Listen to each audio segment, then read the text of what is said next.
The gunshot tore through the woo-ho calm of Crescent Bistro like a blade through silk. Glass exploded across marble floors. A woman's scream cut short. Bodies scattered, chairs toppling, wine glasses shattering into crimson pools that merged with something darker, something warm. In the center of the chaos, a man in a faded gray t-shirt collapsed face first, his skull cracking against the floor, with a sound that silenced everything else. Blood spread beneath him in a widening halo, thick and dark, pooling around the pressed white tablecloths that had fallen with him. The gunmen, masked, shaking, bolted through the shattered entrance. But the real story wasn't the shooter. It was the young woman in scrubs who dropped to her knees in that spreading blood, her hands already moving, already red, while everyone else stood frozen with their phones raised. 24 hours later, 200 soldiers in full dress uniform would stand outside her apartment door. But first, they would try to stop her from saving his life. If you want to see how a woman the world tried to silence became the one they couldn't ignore, stay with me until the very end. Like this story, and comment what city you're watching from. I want to see how far the truth can travel. The lunch rush at Crescent Bistro had been unremarkable until it wasn't. Maya Torres had chosen the corner booth specifically because it faced away from the noise, away from the clusters of businessmen, and the table of college students celebrating something with too much laughter. She'd ordered the soup, something with tomatoes and basil she couldn't pronounce, and was reading incident reports on her phone when the first shout erupted near the entrance. She looked up just as the gun fired. The sound wasn't like the movies. It was sharper, flatter, a crack that punched the air from the room and left ears ringing in its wake. The man had been standing near the hostess station, arguing with someone in a black jacket. Then the jacket was running, and the man was falling, and Maya's training kicked in before her conscious mind caught up. She was on her feet, moving through the screaming crowd, her shoulder bag hitting the floor somewhere behind her. People were scrambling toward the exits, trampling over fallen purses and shattered plates. A waiter stood paralyzed behind the bar, his hands over his mouth. The hostess was sobbing into her phone, words incoherent. Maya dropped to her knees beside the man. He was face down, one arm twisted beneath him, the other stretched out as if reaching for something he'd never touch. Blood was already soaking through his shirt, spreading across his shoulder blades in a pattern Maya recognized instantly. Entry wound, right side, probably punctured lung. She grabbed his shoulder and rolled him onto his back, her hands finding his neck, checking for a pulse. Thready, rapid, weakening. "Sir, can you hear me?" Her voice cut through the chaos, sharp and clear. No response. His eyes were half open, pupils dilated, skin already graying. She pressed her palm against the wound on his chest, felt the hot rush of blood between her fingers. Through and through, exit wound in the back, possible pneumothorax. "Someone call 911, she shouted without looking up. "They're coming," a voice answered, distant, useless. Maya's other hand went to his airway, tilting his head back, checking his breathing. Shallow, labored, bubbling. Definitely a lung. She needed to seal the wound, needed pressure, needed equipment she didn't have. "I need clean cloth, napkins, tablecloths, anything." She was already pulling off her cardigan, wadding it against the entry wound. Blood soaked through immediately, warm and sticky. She pressed harder. That's when the manager appeared. "Ma'am, you need to step back." He was a thin man in a navy suit, his face pale, but his voice carrying the automatic authority of someone used to being obeyed. "Step away from him. Now." Maya didn't look at him. "He's been shot. He's losing blood. I'm a nurse. I don't care what you are. You need to get me clean linens. Now." Her hands didn't stop moving, applying pressure, checking his carotid again. Pulse still there, barely. Breathing worse. The manager's hand landed on her shoulder. "Miss, I'm telling you to step back." "You're not a doctor. You don't have authorization to—" "Authorization?" Maya's head snapped up, eyes blazing. "He's dying. I have combat trauma certification. Move." But the manager was already gesturing to someone else, a thick-necked security guard who approached from the side. "Sir, we can't have unlicensed personnel. I'm licensed. I work at Riverside Memorial. Now get your hand off me and bring me something to work with." The man on the floor gasped, a wet, rattling sound that made Maya's stomach clench. She could hear the air escaping from his chest with each attempted breath. Definitely a punctured lung, possibly a hemothorax filling with blood. She needed to relieve the pressure before his chest cavity filled completely. "He's coding," she said, more to herself than anyone else. She shifted position, checking his breathing again, barely moving air. His lips were turning blue. The manager was talking to someone on his phone now, his voice low and urgent. "I don't know. She says she's a nurse, but she could be anyone. Yes, there's blood everywhere. No, the ambulance isn't here yet." Maya tuned him out. The man's pulse was weakening under her fingers. She made a split-second decision and repositioned her hands for compressions, but his chest was still moving, badly, but moving. Not cardiac arrest yet. If she could just stabilize him until the paramedics arrived. "Ma'am," the security guard's voice was closer now. "I need you to come with me." "I'm not going anywhere." "This is a crime scene. You're contaminating." "I'm saving his life." The words came out louder than she intended, sharp enough to cut through the remaining noise in the restaurant. A few of the lingering customers turned to stare, their phones still raised, recording everything. The guard's hand closed around her upper arm. "Ma'am, I'm going to have to ask you to—" Maya jerked away, her hands never leaving the wounded man's chest. "Touch me again, and I'll have you charged with interfering with medical care." "You're not a doctor." The manager again, his phone still pressed to his ear. "You're just a nurse. You don't have the authority to—" The man on the floor convulsed, his back arching, blood bubbling from his lips. Maya swore under her breath and shifted again, turning him onto his side to keep him from aspirating, her cardigan now completely soaked through. She could feel his ribs beneath her hands, feel the unnatural movement of his chest wall. "Someone bring me a pen, any pen with a hollow barrel!" She was shouting now, not caring who heard. If he was developing tension pneumothorax, she might need to decompress his chest cavity before his heart stopped entirely. A woman in a business suit stepped forward, holding out a cheap ballpoint. Maya grabbed it, her mind already running through the procedure she'd performed twice in field conditions, never in a restaurant in Ashford City. She'd need to find the right intercostal space, puncture cleanly. The security guard grabbed her shoulder with both hands this time, trying to pull her backward. "Ma'am, I'm not asking—" Maya's elbow shot back reflexively, catching him in the ribs.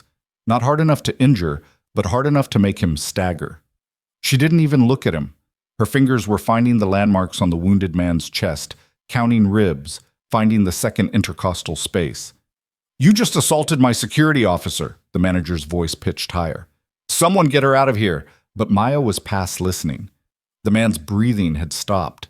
His chest wasn't moving. She dropped the pen and started compressions, her hands positioned over his sternum, her weight driving down in the rhythm she'd practiced 10,000 times. 1, 2, 3, 4. "He's coding," she said again, louder this time. "Someone with medical training, get over here." No one moved.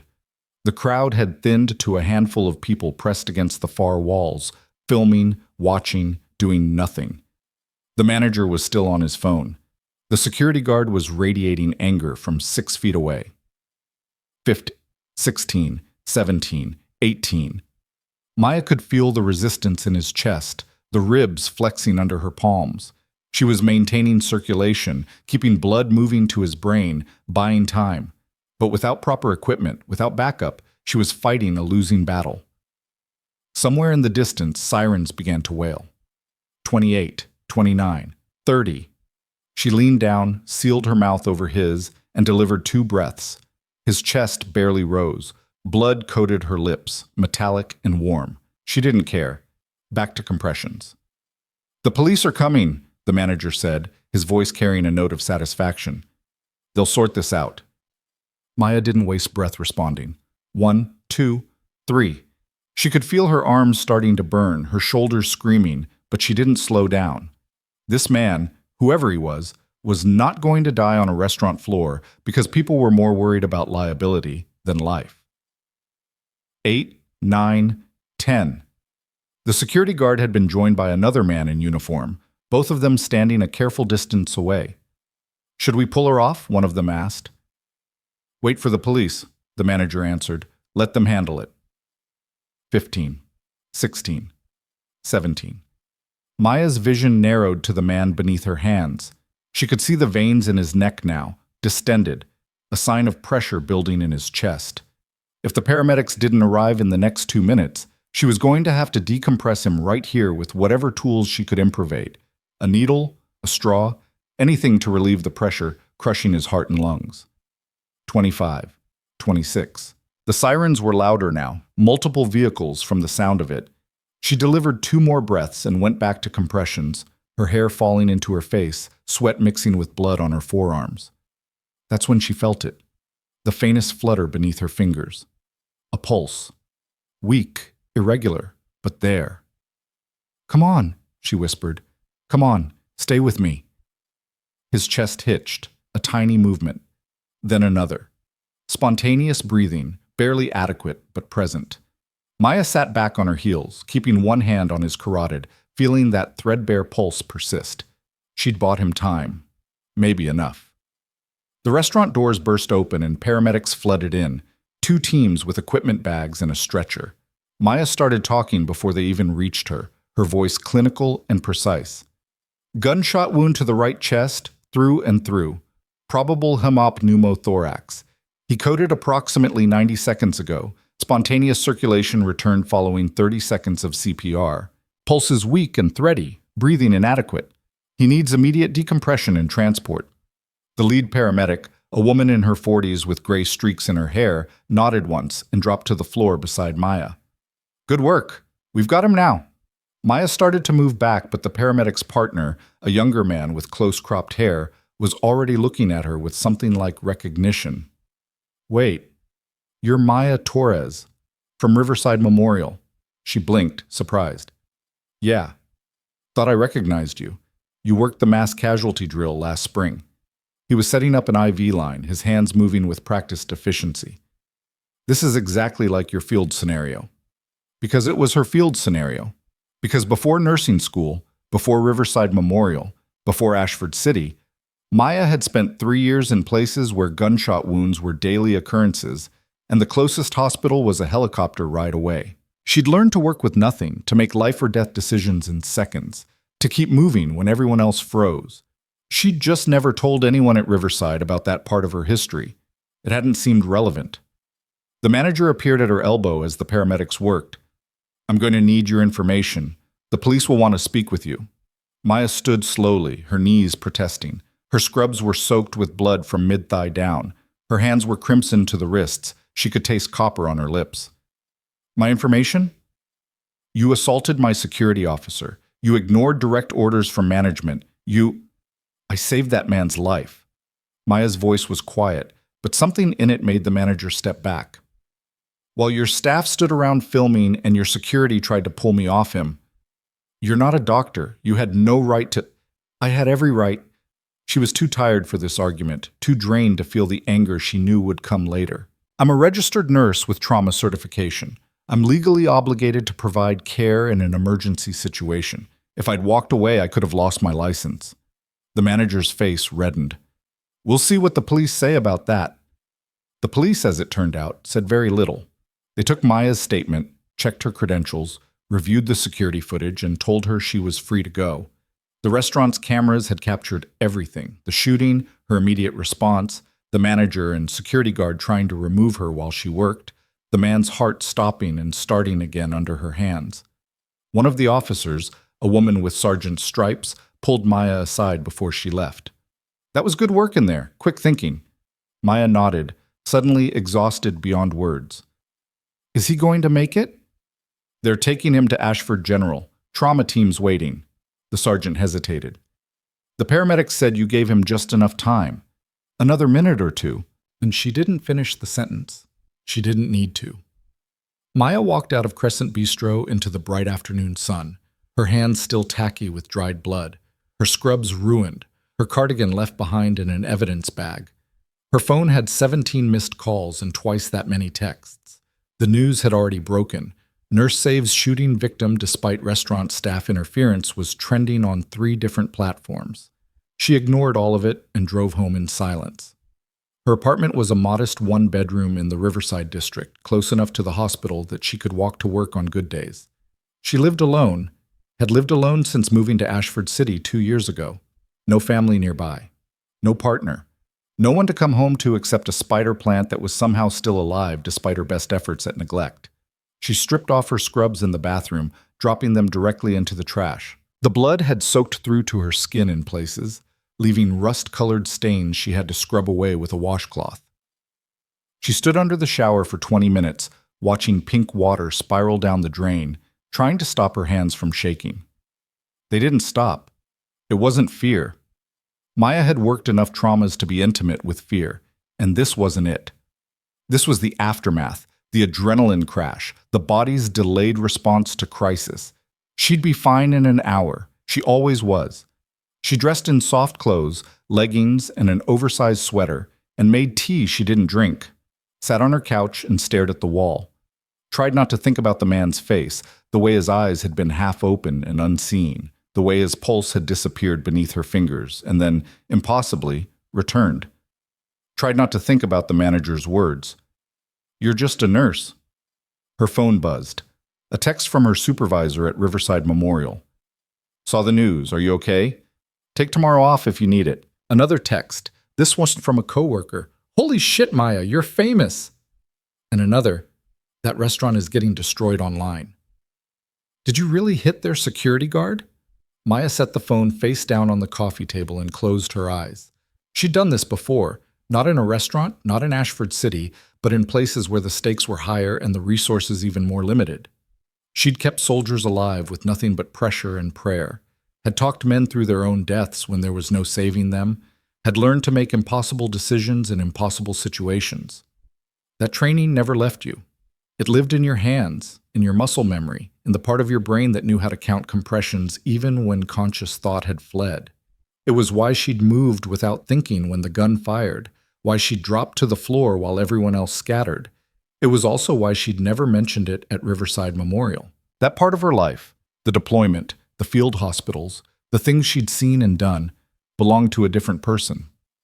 The Maya Torres who worked in a quiet medical center in a quiet city didn't need that history. She'd left it behind deliberately, carefully, like setting down a weight she'd carried too long. Except it hadn't stayed behind. It never did. The evening news played across her phone in autoplay videos she didn't ask for. Local nurse defies restaurant management to save shooting victim. Viral video shows nurse performing CPR while security tries to remove her. Crescent Bistro under fire after staff attempts to stop medical care. The comments were worse. Hundreds of them. Thousands. People who'd been nowhere near the scene offering opinions on what she should or shouldn't have done. Some praised her. Others questioned her credentials. A few suggested she'd been showboating for attention. Maya deleted the app. Sleep didn't come easily that night. When it did, it brought dreams of blood and shouting, of hands trying to pull her away while someone died beneath her, of running towards something she could never quite reach. She woke at 3 a.m, heart pounding, and gave up on rest. She made coffee and sat at her kitchen table, watching the city lights through her window. Ashford City at night was peaceful, almost gentle. Nothing like the places she'd been, the places she'd learned what people were capable of when pushed far enough. Her phone lit up with a new notification. An email from Riverside Memorial's HR department marked urgent. Please contact us at your earliest convenience regarding yesterday's incident. Maya's stomach tightened. She'd saved a man's life, and now she was being called into HR. Of course she was. The sun rose slowly over Ashford City, painting the sky in shades of amber and rose.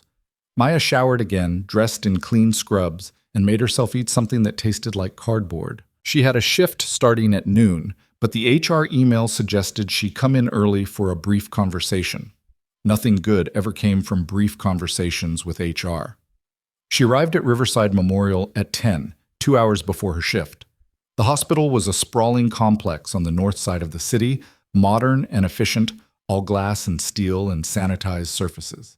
She'd worked here for 18 months, first in general medicine, then in the emergency department. Good job, good colleagues, steady, predictable work. She'd never made waves, never drawn attention, never given them reason to look too closely at her background. The HR office was on the 3rd floor, tucked behind administration. The woman waiting for her was someone Maya had met once during orientation. Patricia something, middle-aged and professional, with the kind of smile that never reached her eyes. Maya, thank you for coming in. Patricia gestured to a chair. I hope you're feeling okay after yesterday's incident. Maya sat. I'm fine. Good, good. We just wanted to touch base, make sure everything was handled appropriately. Patricia opened a folder on her desk. We've been receiving calls about it, media requests, questions about your employment here. I gave a statement to the police. I'm not speaking to media. Of course, and we support that decision. Patricia's smile tightened slightly. However, there are some concerns about how the situation was handled, specifically your decision to intervene in a violent crime scene without proper authorization or backup. Maya felt something cold settle in her chest. A man was dying. I'm a licensed nurse. I had both the authorization and the obligation to help. Certainly, and no one is questioning your intentions, but there are protocols, Maya, procedures. In a situation like that, the appropriate response is to call for professional help and wait for, he would have died. You don't know that. Yes, Maya said quietly. I do. Patricia studied her for a long moment. The hospital has to consider liability. If something had gone wrong, if your intervention had caused harm rather than prevented it, Riverside Memorial would have been exposed to significant legal risk. Nothing went wrong. I stabilized him until the paramedics arrived. I did everything by the book. Whose book? Patricia's voice sharpened slightly. You're an emergency department nurse, Maya. You're not a trauma surgeon. You're not a paramedic. And according to your file, you have no special training in field medicine or combat care. There it was. The edge of the cliff Maya had been walking toward since yesterday. She could step back now, agree, apologize, promise to defer to authorities in the future. She could keep her head down and her history buried and go back to being just another nurse in just another hospital. Or she could tell the truth. I was a combat medic, Maya said. 3 years, multiple deployments. I have more experience with traumatic injuries than most of the doctors in this hospital. Patricia's expression didn't change, but something flickered behind her eyes. That's not in your file. I didn't include it on my resume. I wanted to leave that part of my life behind. I see. Patricia made a note on her pad. And you didn't think that was relevant information for your employer to have? Maya's hands tightened on the arms of her chair. I didn't think it would matter. I'm a good nurse. My record here is spotless. I show up, I do my job, I don't cause problems. Until yesterday. Yesterday wasn't a problem. Yesterday was me doing exactly what I was trained to do. Patricia closed her folder. Maya, I'm going to be frank with you.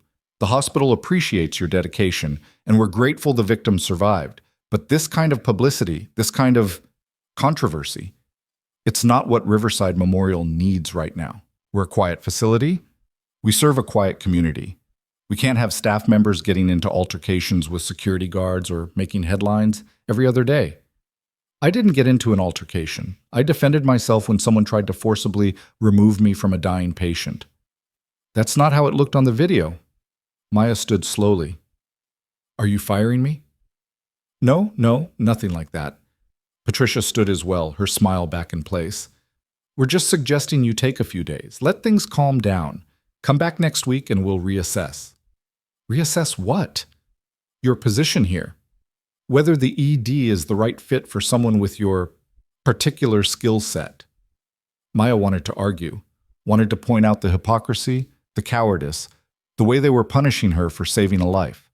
But she was tired, and the cold thing in her chest had spread to her limbs, and she knew how this would end. She'd been here before. Different hospital, different city, different excuse. But the pattern was always the same. Do something exceptional, something that draws attention, and watch them shuffle you sideways or out entirely. Tall poppies get cut down. I'll take the week, she said finally. You know where to reach me. She walked out of Riverside Memorial into another bright morning, her jaw tight, her eyes dry. She didn't cry.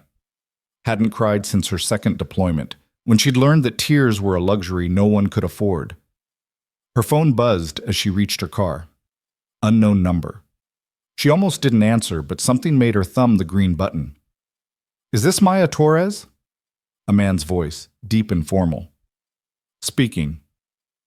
Ms. Torres, my name is Lieutenant Colonel James Mitchell. I'm calling from Ashford General Hospital on behalf of Captain Garrett Stone, the man you saved yesterday at Crescent Bistro. Maya leaned against her car, suddenly needing the support. Is he okay? He's stable, in critical but stable condition. The doctors say if you hadn't intervened when you did, he wouldn't have made it to the ambulance. A pause. Captain Stone is a Navy SEAL, Ms. Torres. Active duty special operations. And when he woke up this morning, the first thing he asked was who saved his life. I just did what anyone with my training would have done. That's not what the witnesses said. They said you were pushed, threatened, nearly removed by force. They said you kept working while everyone else panicked. Another pause. Captain Stone would like to meet you, if you're willing. Maya closed her eyes. I don't need thanks. I'm just glad he's alive. It's not about thanks, Ms. Torres. It's about recognition. Captain Stone doesn't forget people who put themselves at risk for him. Neither does his unit. Something in the man's tone made Maya's pulse quicken. His unit? SEAL Team 5. And they're very interested in meeting the woman who refused to let one of their own die in a restaurant. Maya's phone beeped. Another call coming in. She glanced at the screen. Riverside Memorial HR Department. She sent it to voicemail. When? She asked. Today, if possible. Captain Stone is in the ICU at Ashford General. I can arrange clearance for you. Maya looked back at the hospital she'd just been politely ejected from, then at the road stretching away toward the rest of the city. She thought about Patricia's tight smile, about being told she was too much, too loud, too visible, about being asked to shrink herself down to fit into spaces that would never make room for her. I'll be there in an hour, she said. She disconnected and stood there for a moment, her hand still on her car door. The morning sun was warm on her face. Traffic hummed past on the boulevard. Somewhere in the distance, an ambulance siren wailed, racing toward someone who needed help more than they needed permission.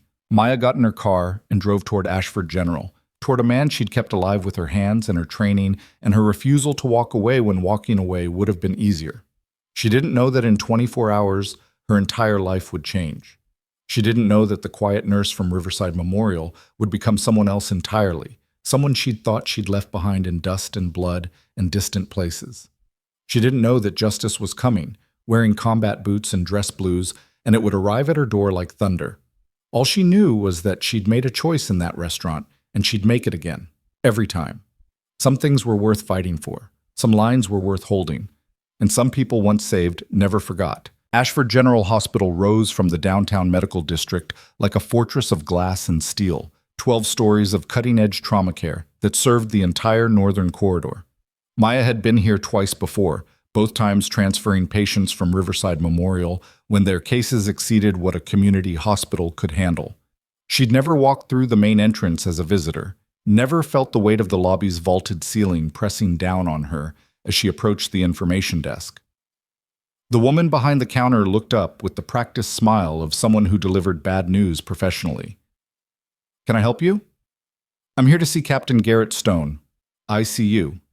Lieutenant Colonel Mitchell should have called ahead. The smile shifted, becoming something more genuine. Maya Torres? Yes. One moment. The woman picked up a phone, spoke quietly, then nodded. 4th floor, ICU East. Someone will meet you at the elevator. The elevator ride felt longer than it was.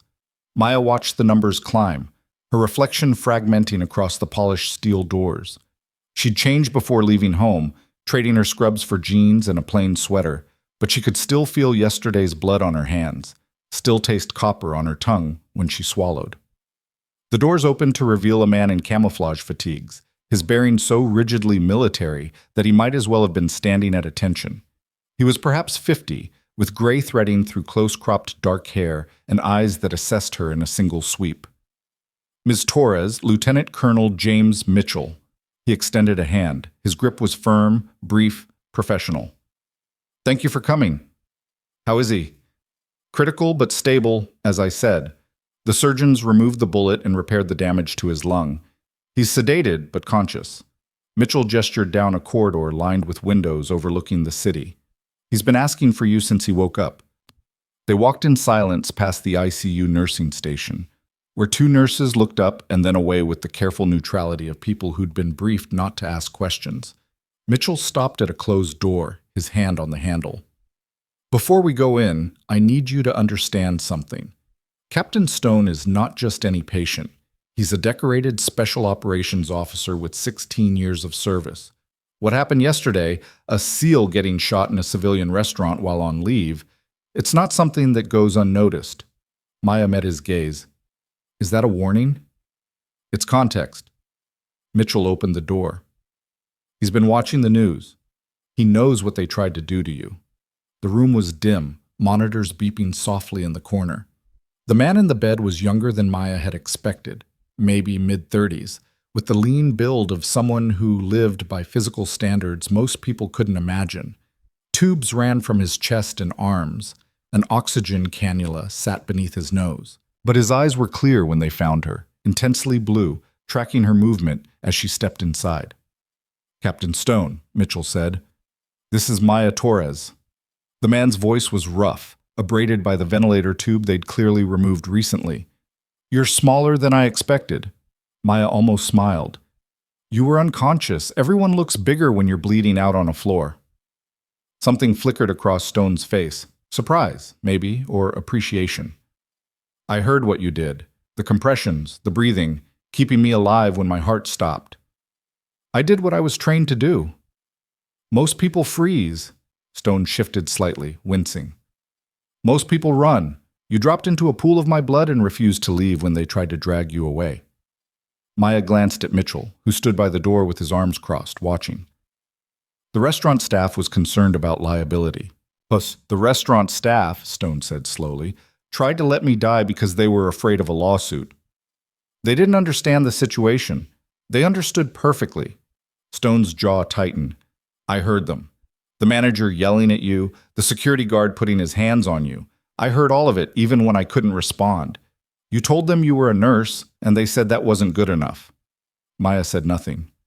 What was there to say? He was right. Mitchell spoke from the doorway. Ms. Torres was placed on administrative leave this morning by Riverside Memorial. Apparently saving your life made her too controversial for their emergency department. Stone's expression went very still. They what? It's fine, Maya said quickly. It's just a few days while things settle down. It's not fine. Stone looked at Mitchell. Tell me you're documenting this. Every detail, the security footage from the restaurant, the witness statements, the medical reports, all of it. Mitchell's voice carried an edge now, and the response from her employer. Maya's stomach knotted. I don't need you to fight my battles. This isn't about you. Stone's eyes locked on hers. It's about what's right. You saved my life, and they're punishing you for it. That doesn't stand. Captain Stone, Garrett. And before you tell me again that you were just doing your job, understand something. He paused, breathing carefully around what had to be significant pain. I've worked with combat medics. I know what it takes to stay calm when someone's bleeding out in your hands. I know the split-second decisions, the way you have to shut off everything else and just move. What you did yesterday, that wasn't luck. That was training, real training. Maya felt the words settle over her like a weight. I was a combat medic, 3 deployments. I left that behind when I came here. Why? The question was simple, but the answer wasn't. Maya looked away toward the window where Ashford City sprawled beneath a slate-gray sky. Because I wanted something quieter, something normal. I wanted to help people without wondering if I'd have enough supplies, or if the next convoy would make it through, or if the person I saved today would be dead tomorrow from something I couldn't prevent. And they took that from you anyway, Garrett said quietly. The moment you did what you were trained to do. Silence filled the room, broken only by the rhythmic beep of monitors. Maya felt something crack open inside her chest, something she'd kept sealed for 2 years. The anger she'd been pushing down since Patricia's office, since the manager's hand on her shoulder, since every moment she'd been told she was too much, or not enough, or the wrong kind of qualified. I'm sorry, she said finally. I'm sorry you got caught in the middle of whatever this is. Don't be, Garrett's voice strengthened. You gave me my life back. Whatever happens next, you did that, And I don't forget. Mitchell checked his watch. We should let you rest, Captain. But Garrett wasn't done. One more thing. My team arrives tomorrow. They'll want to meet you. Your team? SEAL Team 5. The men I've served with for the past 8 years. A faint smile crossed his face. Fair warning, they're not subtle. When one of ours goes down, they take it personally. When someone saves one of ours, they take that personally too. Maya didn't know what to say to that. She nodded and turned to leave, but Garrett's voice stopped her at the door. Maya, thank you for not walking away. She looked back at him, this man she'd kept alive with sheer stubbornness and muscle memory. Someone told me once that the only thing necessary for evil to triumph is for good people to do nothing. I wasn't going to be the person who did nothing. She left before he could respond, Mitchell falling into step beside her as they walked back toward the elevators. They were halfway down the corridor when he spoke. That was a quote. Edmund Burke. Though he probably never said it exactly that way. My first trauma instructor used it. It stuck. It's a good philosophy. Mitchell pressed the elevator call button. Captain Stone is serious, about his team, about making sure you're protected from any fallout. I don't need protection. I just need people to let me do my job. Sometimes those are the same thing. The elevator arrived, but Maya didn't step inside. What aren't you telling me? Mitchell's expression remained neutral, but something shifted behind his eyes. The shooter from yesterday, the man who put a bullet in Captain Stone, he's been identified. That's good, right? They can arrest him. He's dead, killed himself 6 hours after the shooting, but before he died, he sent a message to someone claiming responsibility, called it a targeted hit. Maya's blood went cold. Someone tried to assassinate a Navy SEAL in a restaurant? We don't know if it was assassination or random violence targeting military personnel. What we do know is that Captain Stone is alive because you intervened, and there are people who might not appreciate that fact. You think I'm in danger. I think you should be careful. I think you should know that the hospital has already received 3 calls asking for your personal information, all from blocked numbers. And I think you should know that Captain Stone's team takes threats to their people very seriously. And as of yesterday, you became one of their people. The elevator doors started to close. Mitchell caught them, held them open. Go home, Ms. Torres, lock your doors, and keep your phone on. Things are going to move quickly from here. Maya stepped into the elevator, her mind racing. The doors closed, and she watched Mitchell's reflection fragment and disappear as she descended. The lobby was busier than when she'd arrived, filled with afternoon visitors and staff changes. Maya pushed through the crowd, barely seeing them, her thoughts spinning. Targeted hit. Blocked calls. You became one of their people. She made it to her car before her hands started shaking. It took 3 tries to get her key in the ignition. When the engine finally turned over, she sat there gripping the steering wheel, breathing deliberately, forcing her heart rate down through sheer discipline. She'd been in dangerous situations before. She'd worked in forward operating bases where incoming fire was a daily reality. This was just information, just data. Nothing she couldn't handle. Except she'd left that life behind. She'd chosen to walk away from the danger, from the constant vigilance, from always wondering if today would be the day something went wrong. She'd built a quiet life in Ashford City specifically because it was quiet, because nothing ever happened here, because she could go to work and come home and sleep through the night without nightmares. One gunshot had shattered all of that. Maya drove home on autopilot, her training keeping her aware of her surroundings even as her conscious mind struggled to process. She checked her mirrors constantly, took an indirect route, parked where she could see the street from her apartment window. Inside, she locked the door, drew the curtains, and sat on her couch in the gathering dark. Her phone buzzed. A text from an unknown number. "This is Lieutenant Colonel Mitchell. Please confirm you made it home safely." She typed back, "Home." "Fine." The response came immediately. "Good. Captain Stone's team arrives at 0800 tomorrow. They'll want to meet you. Can you come to Ashford General?" Maya stared at the message. She could say no, could tell them she appreciated their concern but wanted to be left alone, could go back to her quiet life, or what remained of it, and hope everything settled down. But the memory of Garrett Stone's voice echoed in her mind. "You gave me my life back. Whatever happens next, you did that." She typed, "I'll be there." Sleep came in fragments that night, broken by sounds that might have been nothing or might have been someone testing her door, her windows, her locks. By dawn, Maya had given up and was sitting at her kitchen table with coffee she didn't taste, watching the sun paint her walls gold. Her phone rang at 7:30. Unknown number again. Hello. Ms. Torres, this is Sergeant Ramos from Ashford PD. We have a few follow-up questions about the incident at Crescent Bistro. Would you be available to come to the station today? Maya's grip tightened on the phone. I gave a full statement the day it happened. Yes, ma'am, and we appreciate that. But some new information has come to light, and we need to verify a few details. It won't take long. What kind of new information? A pause. It would be better to discuss this in person. Would 10 o'clock work for you? Maya closed her eyes.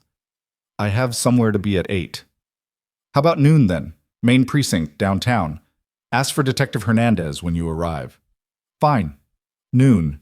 She disconnected and sat there, coffee cooling in her hands, wondering what new information could possibly require additional questioning. Unless they'd found something about the shooter. Unless there was more to yesterday's attack than random violence. Unless Mitchell was right, and she'd stepped into something much bigger than she'd realized. At 7:50, Maya dressed in dark jeans and a jacket, pulled her hair into a tight braid, and checked her reflection. She looked tired, drawn, like someone who'd spent the night expecting trouble and finding it in every shadow. She looked like she had 2 years ago, before Ashford City, before the quiet life. The drive to Ashford General took 15 minutes. Maya parked in the visitor lot and walked across the plaza to the main entrance, her breath misting in the cold morning air. The lobby was nearly empty this early, just a janitor pushing a mop and a security guard reading something on his phone. Mitchell was waiting by the elevators, but he wasn't alone. There were 6 of them, all in civilian clothes, but Maya knew military bearing when she saw it. They stood in a loose group, not quite at attention, but close, their postures radiating the kind of readiness that came from years of training. All men, all between their late 20s and early 40s, all watching her with the same assessing gaze Mitchell had used yesterday. Ms. Torres. Mitchell stepped forward. Thank you for coming. These are members of SEAL Team 5. They wanted to meet you before visiting Captain Stone. One of the men separated from the group, taller than the others, with a scar running down his left cheek. Ma'am, Master Chief Petty Officer Marcus Webb, I'm the team's senior chief. His voice was pure gravel. Captain Stone is my officer. You saved his life. Maya found her voice. I did what anyone with medical training would do. No. Webb's response was flat, absolute. You did what most people wouldn't. We've all seen the footage. We know what happened. Another man stepped forward, younger, with the easy confidence of someone who'd never met a situation he couldn't handle. Lieutenant Diego Vargas. Captain Stone told us about your background. Combat medic, 3 deployments. That's serious credentials. That was a long time ago. Muscle memory doesn't fade. This from a third man, stockier, with intelligent dark eyes. Petty Officer First Class Aaron Kim.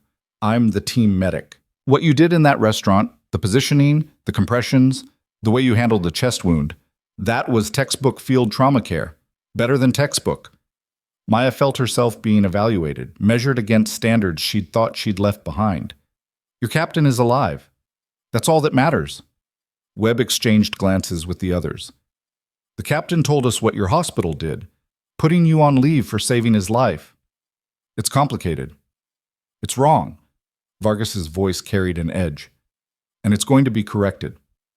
Before Maya could ask what that meant, the elevator doors opened and more people spilled into the lobby. Not civilians this time.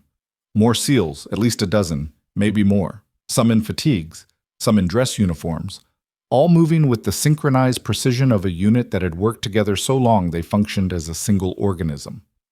Webb noticed her expression. We called in everyone who could make it. When one of ours goes down, the whole team responds. There must be 30 people here. 32. Kim's voice was quiet. And more coming. The word went out yesterday. SEAL down, civilian nurse saved him, restaurant tried to stop her. By last night, half the special operations community on the West Coast wanted to know your name. Maya's chest tightened. I don't understand. Mitchell spoke from beside her. What you need to understand, Ms. Torres, is that the special operations community is small. We all know each other. We all depend on each other.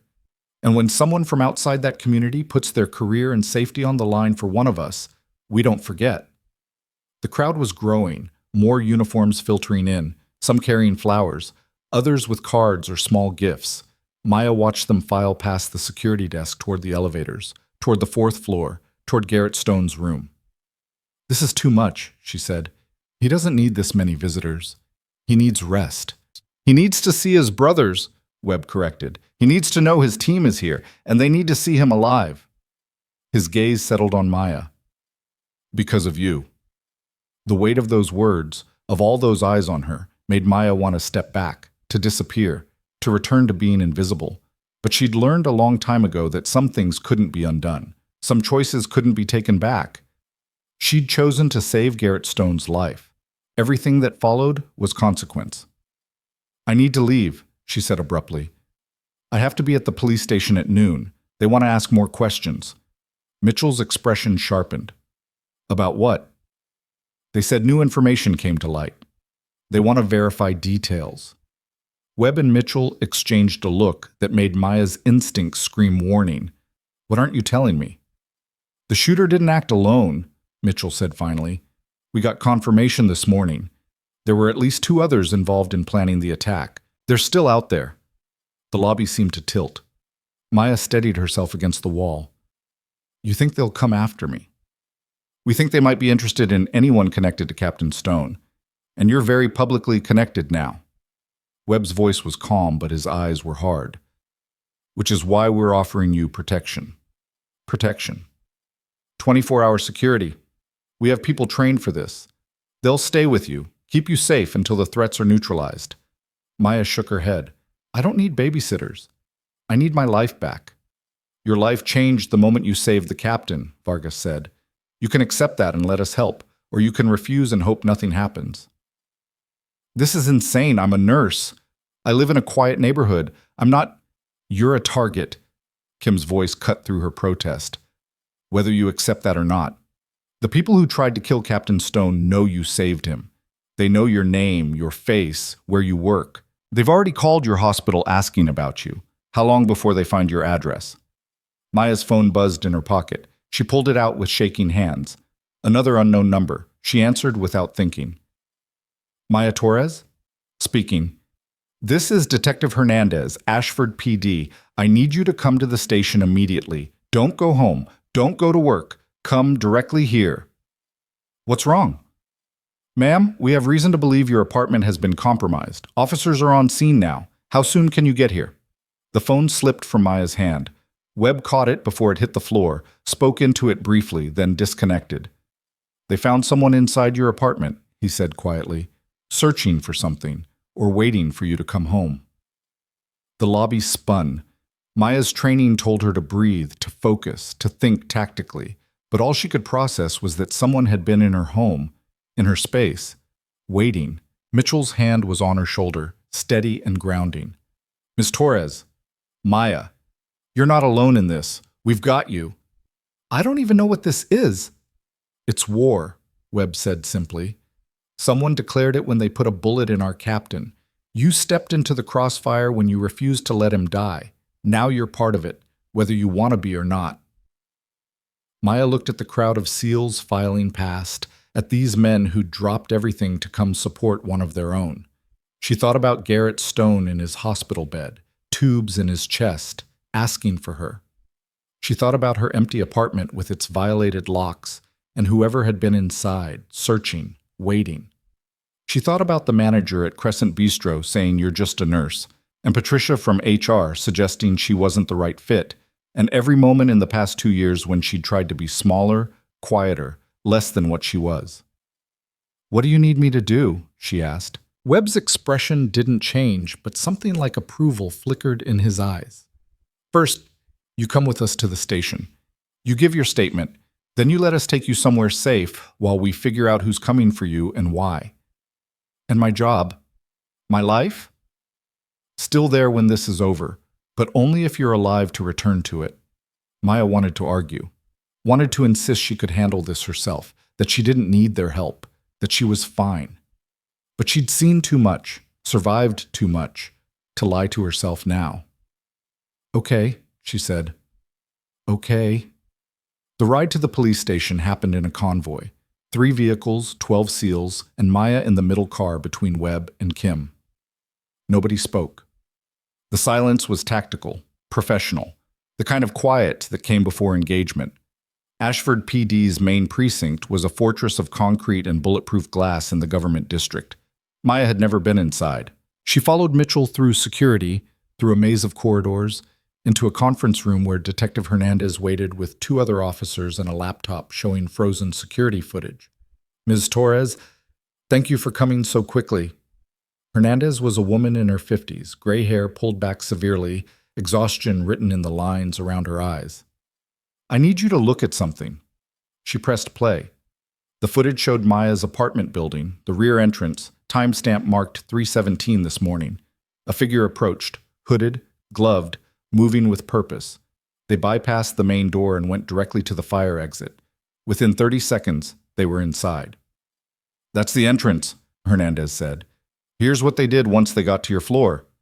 The view switched to the hallway outside Maya's apartment. The same figure appeared, checked the corridor both ways, then knelt at her door. Lockpicks. Professional? Efficient? The door opened in under a minute. "They were inside for 18 minutes, Hernandez continued. "We have officers there now processing the scene. They went through your belongings, your computer, your files. They didn't take anything as far as we can tell. They were looking for something specific." Maya's voice came out steady, despite the ice spreading through her chest. "Did they find it?" "We don't know what they were looking for." Hernandez paused the footage. "Do you?" "No." "Ms. Torres, I need you to be completely honest with me. Is there any reason someone would be interested in you beyond your connection to Captain Stone?" Maya thought about her deployments, about the things she'd seen and done, about classified operations and sealed records. "I was a combat medic. I have a security clearance, but it's been inactive for 2 years. We're checking that angle." Hernandez closed the laptop. "In the meantime, I need you to provide a complete list of everything you remember being in your apartment. If they took something, we need to know what." The interview lasted 90 minutes. Maya answered every question, described every detail she could remember, provided passwords and access codes, and anything else they requested. Through it all, Webb and Mitchell stood against the back wall, silent observers, their presence both comforting and unsettling. When it was finally over, when Hernandez said she was free to go, Maya stood on legs that had gone numb from sitting too long. "Where am I supposed to stay? I can't go home." "That's handled," Webb said. "We have a safe location arranged. Secure, private, guarded. You'll be there until we neutralize the threat." "How long will that take?" "As long as necessary." Maya followed them out of the precinct, into the harsh afternoon light, into a reality where her quiet life had been stripped away and replaced with something she thought she'd escaped. The convoy reformed, engines running, ready to move. She got into the middle car without being told. The door closed. The vehicle pulled away from the curb. Through the tinted windows, Maya watched Ashford City slide past. The streets she'd walked, the coffee shop where she got her morning caffeine, the park where she sometimes sat on her days off. All of it suddenly foreign, suddenly dangerous, suddenly belonging to a life she might never get back. Her phone buzzed. A text from an unknown number, but she knew who it was now. Garrett Stone, somehow getting her contact information, somehow staying connected even from his hospital bed. The message was simple. "They won't win. We've got your back." Maya stared at those words as the car turned onto the highway, headed for somewhere she didn't know, surrounded by men she'd just met, running from an enemy she couldn't name. She'd saved one man's life in a restaurant, and now an army was gathering at her door, but whether to protect her or bury her, she was about to find out. The safe house was 40 minutes outside Ashford City, tucked into the hills where mansions gave way to forest, and the roads turned from asphalt to gravel. Maya watched the trees thicken through the window as they climbed higher, watched civilization fall away until there was nothing but pine and shadow and the occasional flash of a security camera mounted to a tree trunk. The house itself was modern, all sharp angles and floor-to-ceiling windows that seemed like a tactical nightmare, until Maya noticed the bulletproof glass and the way the structure was positioned to provide clear sight lines in every direction. A driveway curved around to a garage large enough for 6 vehicles. Motion sensors lined the perimeter fence. Webb killed the engine and turned to face her. 2 teams rotating 12-hour shifts, someone awake and alert at all times. You don't leave without an escort. You don't answer calls from unknown numbers. You don't contact anyone we haven't cleared first. Maya nodded, too exhausted to argue. She'd been awake for 36 hours, running on adrenaline and coffee and the surreal momentum of a life coming apart at the seams. Inside, the house was sparse but functional. Kitchen stocked with basics. Living room with tactical furniture positioned for clear views of all entrances. 3 bedrooms upstairs, one of which had clearly been designated for her. Fresh sheets on the bed, toiletries in the bathroom, a selection of clothes in approximately her size laid out on the dresser. "We grabbed what we could from your apartment before the crime scene techs locked it down," Kim said from the doorway. "If you need anything else, make a list." Maya picked up one of the shirts, recognizing it as hers. "You went into my apartment." "Detective Hernandez cleared it. We figured you'd want your own things." She should have felt grateful. Instead, she felt invaded all over again, her privacy peeled away layer by layer until there was nothing left that belonged only to her. She set the shirt down carefully. "Thank you." Kim studied her for a moment. "You should eat something, then sleep. We'll wake you if anything develops." But sleep felt impossible, felt like surrender, so Maya went downstairs and found Vargas in the kitchen, assembling sandwiches with military efficiency. He slid a plate across the counter without comment. She ate because her body needed fuel, not because she tasted anything. Mitchell arrived an hour later with a laptop and a grim expression. He sat up at the dining table and gestured for Maya to join him. "We need to talk about who might want you dead." "I don't know anyone who wants me dead." "Then let's work backward. Your deployments. Where were you stationed?" Maya's jaw tightened. "That's classified. Your life is in danger. Classification is secondary." She looked at Webb, who'd appeared silently in the doorway. He nodded once, permission, or perhaps an order. "Afghanistan," Maya said finally. 2 tours. Then 6 months in an undisclosed location doing trauma support for special operations. Mitchell typed, "The undisclosed location. Was it a black site?" "I was never told its designation. I was flown in blindfolded, kept in a medical facility, saw patients who had no names and injuries I didn't ask about." "Did you ever treat anyone who might have reason to want revenge?" Maya almost laughed. "I treated dozens of people who might want revenge. Enemy combatants we stabilized for interrogation, civilians caught in crossfire, our own people who'd done things that would haunt them forever. That's what combat medicine is, trying to save everyone while knowing most of them would rather forget you existed." "Did anyone ever threaten you directly?"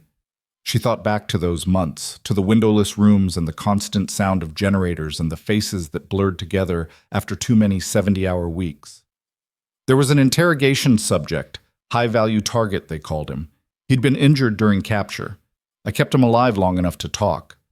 He told me in 3 different languages that he'd find me someday and return the favor. Mitchell looked up sharply. "Name?" "I don't know. They didn't tell me names." "Description?" 40s, maybe, Chechen accent, scar across his throat like someone had tried to cut it and failed. Maya closed her eyes, pulling the memory into focus. "He had a tattoo on his left forearm, Cyrillic script. I don't read Russian, but one of the guards said it was a prayer."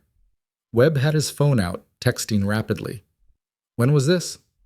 18 months ago, just before I rotated out and came to Ashford City." "And you never reported the threat?" "I reported it to my commanding officer.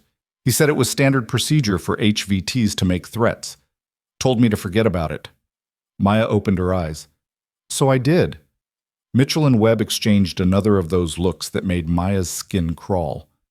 "What?" "An HVT matching that description escaped custody 7 months ago during a prison transfer in Eastern Europe," Mitchell said quietly. "His real name is Alexei Volkov. Former Spetsnaz turned arms dealer suspected of coordinating attacks on U.S. military targets. If he's in the country, then I'm not the primary target, Maya interrupted. Garrett is. I'm just collateral damage. Or you're both targets. Webb's voice was flat. Volkov doesn't do half measures. If he's here, if he knows you saved the captain, he might see it as unfinished business. The room felt smaller suddenly, the walls pressing in. Maya stood and walked to the window, staring out at the darkening forest. So what do we do? We find him first, Vargas said from the kitchen doorway. We've got assets tracking his known associates, monitoring border crossings, running facial recognition on every security camera in a 100-mile radius. If he's here, we'll find him. And if you don't? No one answered, because they all knew what happened if Volkov found her first. Night fell over the safe house like a curtain dropping. Maya sat in her assigned bedroom, staring at her phone, at the 17 missed calls from Riverside Memorial and the text from Patricia asking her to call back urgently. She deleted it without reading further. A knock at her door. Kim, carrying a medical kit. Thought you might want to check my supplies. Make sure I'm not missing anything critical. It was a transparent excuse to check on her, but Maya appreciated it anyway. She followed him downstairs to a room that had been converted into a makeshift medical station. Trauma supplies, medications, monitoring equipment, even a portable ultrasound. This is more than field medicine, Maya said, running her fingers over the organized shelves. This is a full surgical setup. We prepare for worst-case scenarios. Kim pulled out a tackle box filled with suture kits. Captain Stone said you did a needle decompression in Afghanistan with a ballpoint pen and a prayer. That's not quite accurate. I had a 14-gauge needle. The pen was just for the housing. Still, that takes nerve. Kim closed the box. How long since you've done trauma work? 2 years, since I left active duty. Muscle memory doesn't fade, but skills get rusty. If something goes sideways here, if we need your help, I'll be ready, Maya said. Because what else could she say? That she'd spent 2 years trying to forget how to save people under impossible conditions? That she'd deliberately let those skills atrophy because using them meant remembering things she'd worked hard to bury? Her phone buzzed. Mitchell's number. She answered. Turn on the news, he said. Channel 7.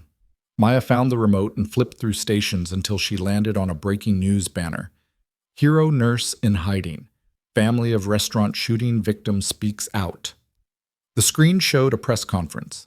A woman in her 60s, visibly emotional, flanked by 2 younger people who had to be her children. The caption identified her as Margaret Stone, Garrett's mother. My son is alive because of Maya Torres, Margaret was saying, her voice shaking. She saved his life when everyone else stood by and did nothing, and now she's being punished for it. Her hospital put her on leave. She's receiving threats. Someone broke into her home. This is how we treat heroes in this country? The reporter's voice cut in. Mrs. Stone, do you have a message for Miss Torres? Margaret looked directly into the camera, tears streaming down her face. Thank you. Thank you for not giving up on my son. Thank you for being brave when no one else was. And to everyone watching, this woman deserves our protection, not our persecution. The screen cut back to the studio, where the anchor was already bringing up social media reactions. #justice. For Maya was trending. Someone had created a petition demanding Riverside Memorial reinstate her with full benefits and a public apology. It had 50,000 signatures in 6 hours. Maya turned off the TV and sat in the sudden silence. It's already gone viral, Mitchell said through the phone. Every news outlet in the state is running the story. Riverside Memorial's getting buried in negative press. The restaurant has closed indefinitely, and the police are under pressure to find whoever broke into your apartment. I didn't ask for any of this. No, but it's happening anyway. Public opinion is a weapon, Maya. Sometimes it's the most powerful one we have.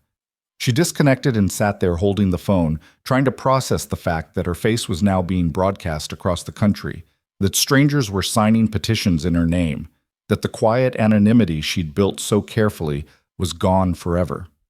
Webb appeared in the doorway. We've got movement. Maya was on her feet instantly. Where? 2 vehicles stopped at the bottom of the access road, occupants unknown. They've been sitting there for 10 minutes. The safe house transformed. Lights went dark. Seals materialized from rooms Maya hadn't realized they occupied, each armed, each moving with silent efficiency. Vargas handed her a vest. Put this on. Stay away from windows. Maya's training kicked in automatically. She pulled on the vest, checked the fastenings, positioned herself in the interior hallway with a clear view of the stairs. Her heart rate was elevated, but controlled. Her hands were steady. Webb was on comms, his voice low and calm. Eyes on the vehicles. 2 men in the front car, at least 3 in the second. No visible weapons, but they're too still, waiting for something. Orders? Vargas asked. Hold position. Let them make the first move. The silence stretched. Maya counted her breaths, keeping them even and deep. She'd been here before, in different places with different stakes, waiting for violence that might or might not come. The waiting was always worse than the action. Then Webb's voice cracked through the tension. They're leaving, both vehicles backing out, returning the way they came. Recon, Mitchell said. They were checking our defensive posture.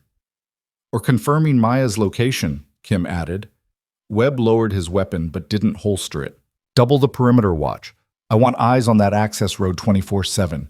If a bird lands wrong, I want to know about it. The house didn't relax. If anything, the tension increased. Everyone now hyper-aware that they weren't just hiding, they were being hunted. Maya returned to her room but didn't bother trying to sleep. She sat on the bed with her back against the wall, her mind running through scenarios, calculating odds, preparing for outcomes she didn't want to consider. Her phone buzzed. Garrett Stone, calling from the hospital. You shouldn't be using your phone, she said instead of hello. And you shouldn't be in a safe house with a price on your head, but here we are. His voice was stronger now, the roughness fading. I saw my mother's press conference. That wasn't necessary? Yes, it was. The public needs to know what happened. They need to know what you did and what's being done to you because of it. Maya closed her eyes. Your mother said I was brave. I wasn't brave. I was just doing my job. You were doing what most people wouldn't. That's the definition of brave. A pause. Webb told me about Volkov, about the possibility that he's here. It's just a theory. It's a credible theory, which means you're in more danger than we thought. Garrett's voice hardened. I need you to know something. If Volkov is here, if he's coming for you because you saved me, then this is my responsibility. My team will handle it. This isn't your fault. It became my fault the moment you put your hands on my chest and refused to let me die.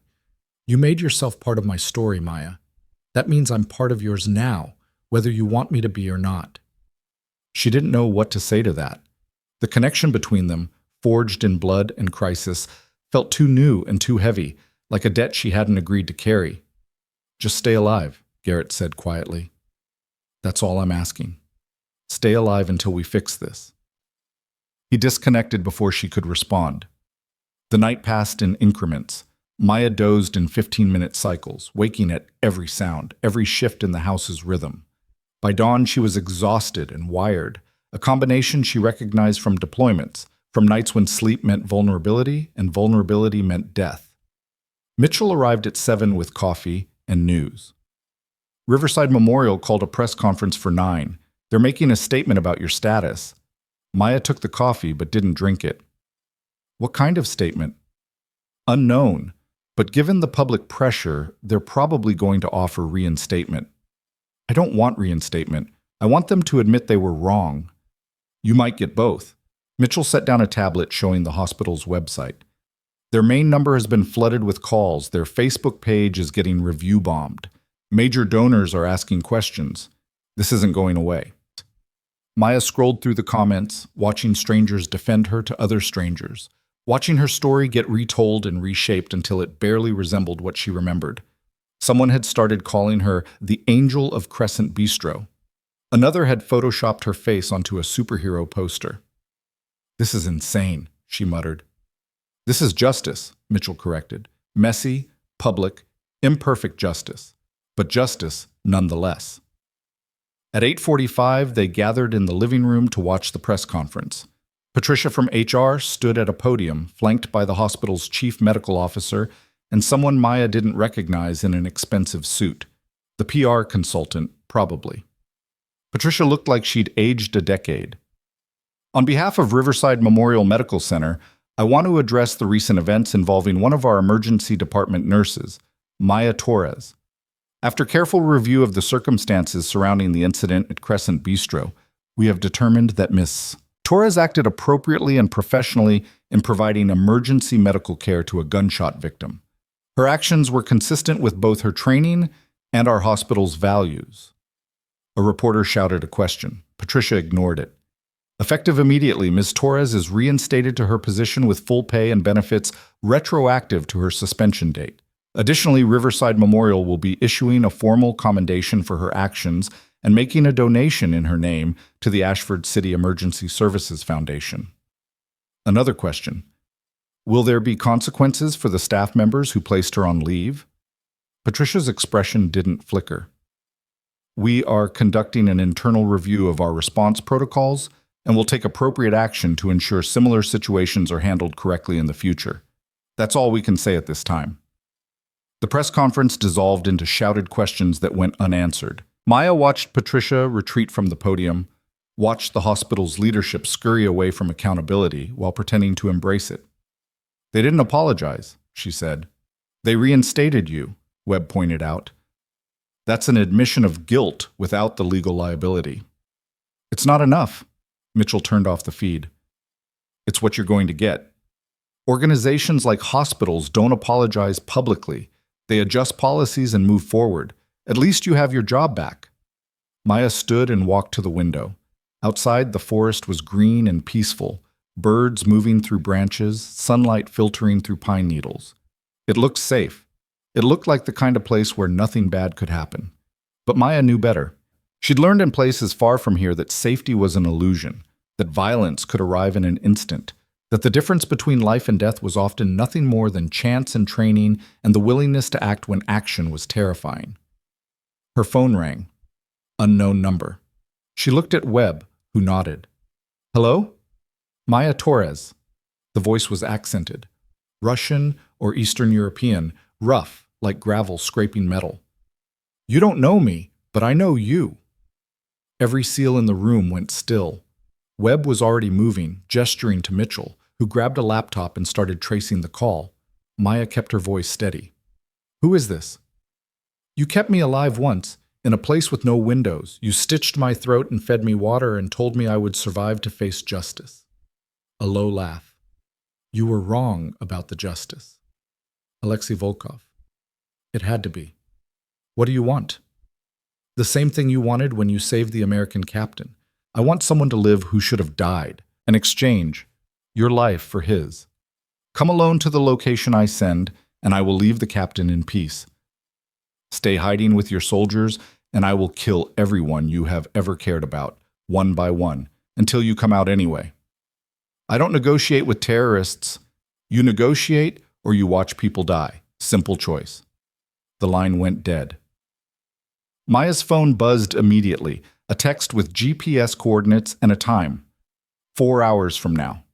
A location in the industrial district, abandoned warehouses near the river. Webb took the phone from her hand, studying the message. It's a trap. Obviously. You're not going. Maya looked at him, at the SEALs gathered around her, at Mitchell still working the laptop trying to trace a call that was probably routed through a dozen countries. If I don't go, he'll kill innocent people. He's going to kill you. Maybe. Or maybe he'll make a mistake. Either way, I'm not hiding while people die because of me. Vargas stepped forward. You don't get to make that call. You're a civilian under our protection. I stopped being just a civilian the moment I saved Garrett's life.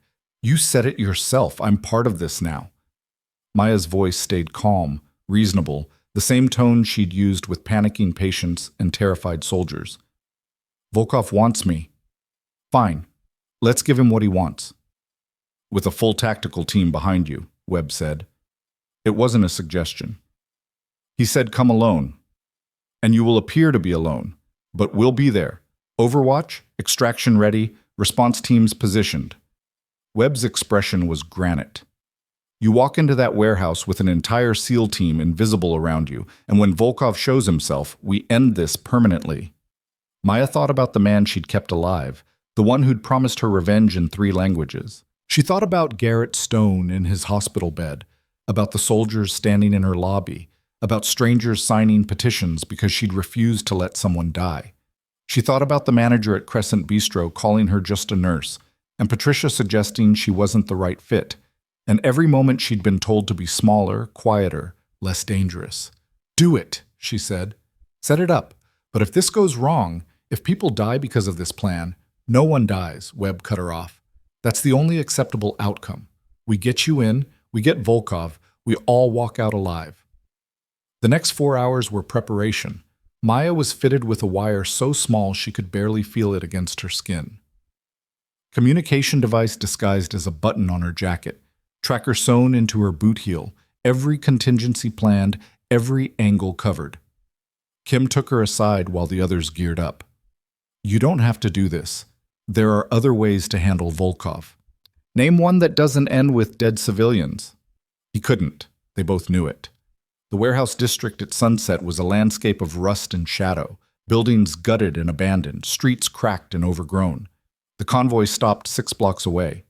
Maya got out alone, watching the vehicles disappear into the urban decay like they'd never existed. But they were there, on rooftops, in ruins, positioned for clear shots and rapid response. Invisible, but present. Maya walked toward the coordinates, her footsteps echoing off broken concrete. The warehouse Volkov had chosen was a massive structure, walls tagged with graffiti, windows shattered, a graveyard of industrial ambition. She stepped through the entrance and stopped, letting her eyes adjust to the dimness. The space was cavernous, empty except for rusted equipment and puddles of standing water, pigeons scattered from rafters high above. "Hello, little medic." The voice came from everywhere and nowhere. Maya turned slowly, scanning shadows.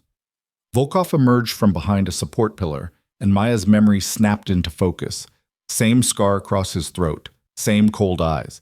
But he looked healthier now, stronger, not the broken man she'd stabilized in that windowless room. He was armed. Of course he was armed. "You came," he said, almost surprised. "I thought the soldiers would convince you to hide." "I don't hide from my choices." "Brave words. Let's see if you're brave in other ways." Volkov gestured, and 2 more men appeared from the shadows, both armed, both positioned to cut off her escape routes. "On your knees." Maya didn't move. "You said in exchange, my life for the captain's. I'm here. Let him live." "The captain will die screaming in his hospital bed tonight unless you prove you're worth the trade." Volkov pulled out a phone, showed her a live feed of Ashford General Hospital. "I have men positioned outside his room. One call from me, and they execute him and anyone else who gets in their way."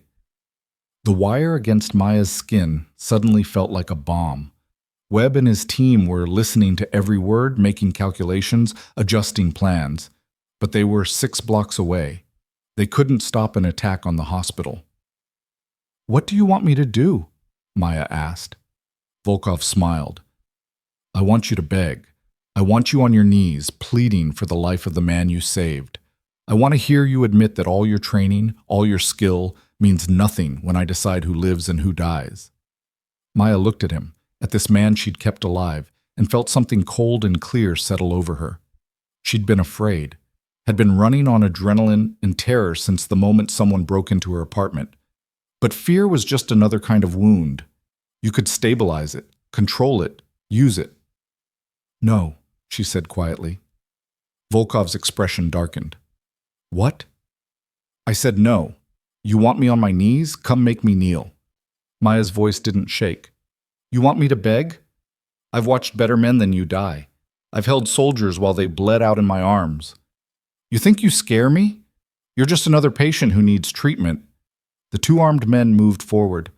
Maya's hand went to her jacket, to the button that wasn't a button, and every window in the warehouse exploded inward as SEAL Team 5 came through in a synchronized breach that was beautiful and terrible and utterly professional. Volkov's men went down before they could fire. Laser sights painted Volkov's chest from 6 different angles. Webb's voice echoed through the space, amplified and absolute. "Alexei Volkov, drop your weapon. Get on the ground. You have 3 seconds to comply." But Volkov wasn't looking at the SEALs. He was looking at Maya, and his expression was something between rage and respect. "You brought them," he said. "I told you. I don't hide from my choices. Maya stepped back as Webb and his team closed in. And my choice was to end you. Volkov's hand moved toward his weapon. Every seal in the room shifted, ready to fire. Maya saw it happening in slow motion, saw Volkov's finger tightening on the trigger, saw him aiming not at the seals but at her, saw the moment when his decision crystallized into action. She dropped and rolled as the gunshot cracked through the warehouse. The return fire was immediate and overwhelming. Volkov went down hard, his weapon clattering across concrete, blood spreading from multiple impact points. Maya stayed low, hands over her head, as the SEALs secured the space. Shouting, movement, tactical efficiency, and chaos. When Webb pulled her to her feet, she was shaking. "You're hit," he said, his hands already checking her for wounds. Maya looked down, blood on her jacket, but it wasn't hers. Volkov's, from when she'd rolled past him. "I'm fine. The hospital." Team 6 intercepted Volkov's men outside Ashford General. Captain Stone is secure. Everyone's secure. Webb's grip on her shoulders was the only thing keeping her upright. "It's over, Maya. You're safe." But she wasn't listening. She was staring at Volkov's body, at the medics working to stabilize him, at the blood pooling beneath him that she knew meant catastrophic damage. Training overrode everything else. She pulled away from Webb and dropped beside Volkov, her hands finding the wounds, applying pressure. "What are you doing?" one of the medics asked. "Keeping him alive." Maya's voice was mechanical, professional. "We need him for intelligence. He dies. We lose everything he knows." She worked with the kind of focus that came from muscle memory older than thought. Stopped the bleeding, stabilized his airway, coordinated with the medics while Webb called for emergency transport. Volkov's eyes opened, found hers. He tried to speak, but no words came. "Don't talk," Maya said. "You're losing too much blood. Just breathe." His hand found hers, squeezed once. She didn't know if it was gratitude or fury or just the reflex of a body fighting to survive. The ambulance arrived. They loaded Volkov onto a stretcher, and Maya stood there covered in his blood for the second time in her life, watching them take him away. Webb appeared at her side.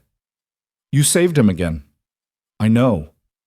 Even after everything he did, everything he tried to do."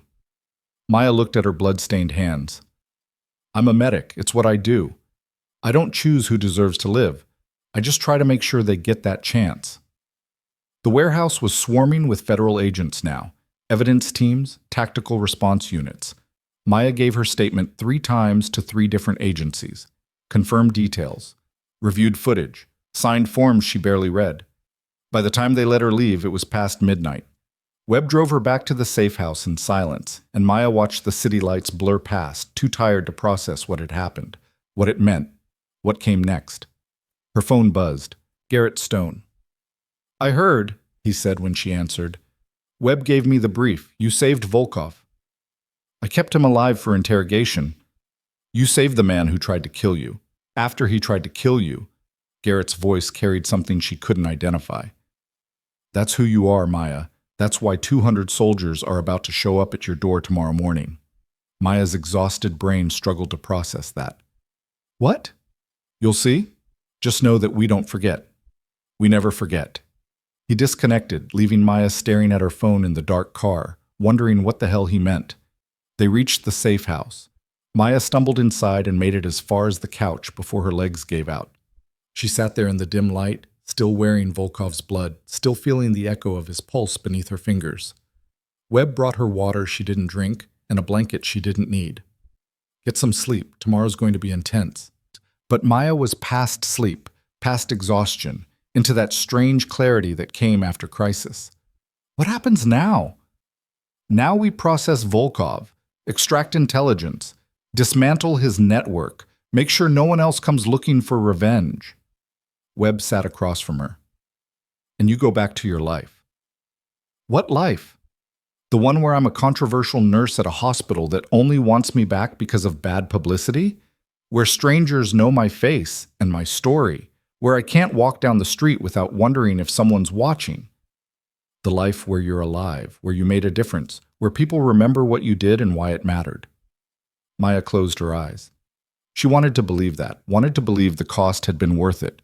but all she could feel was tired. She must have dozed because when she opened her eyes again, dawn was breaking through the windows and the safe house was filled with noise. Vehicles outside, voices, movement. Maya stood on unsteady legs and looked out the window. The driveway was packed with cars and trucks. Men in uniform were arriving in groups, some active duty, some veterans, all gathering around the safe house with the coordinated purpose of a military operation. There had to be 50 of them. 100. More arriving every minute. Webb appeared beside her. "They're here for you." "Why?" "Because word got out. About what you did yesterday.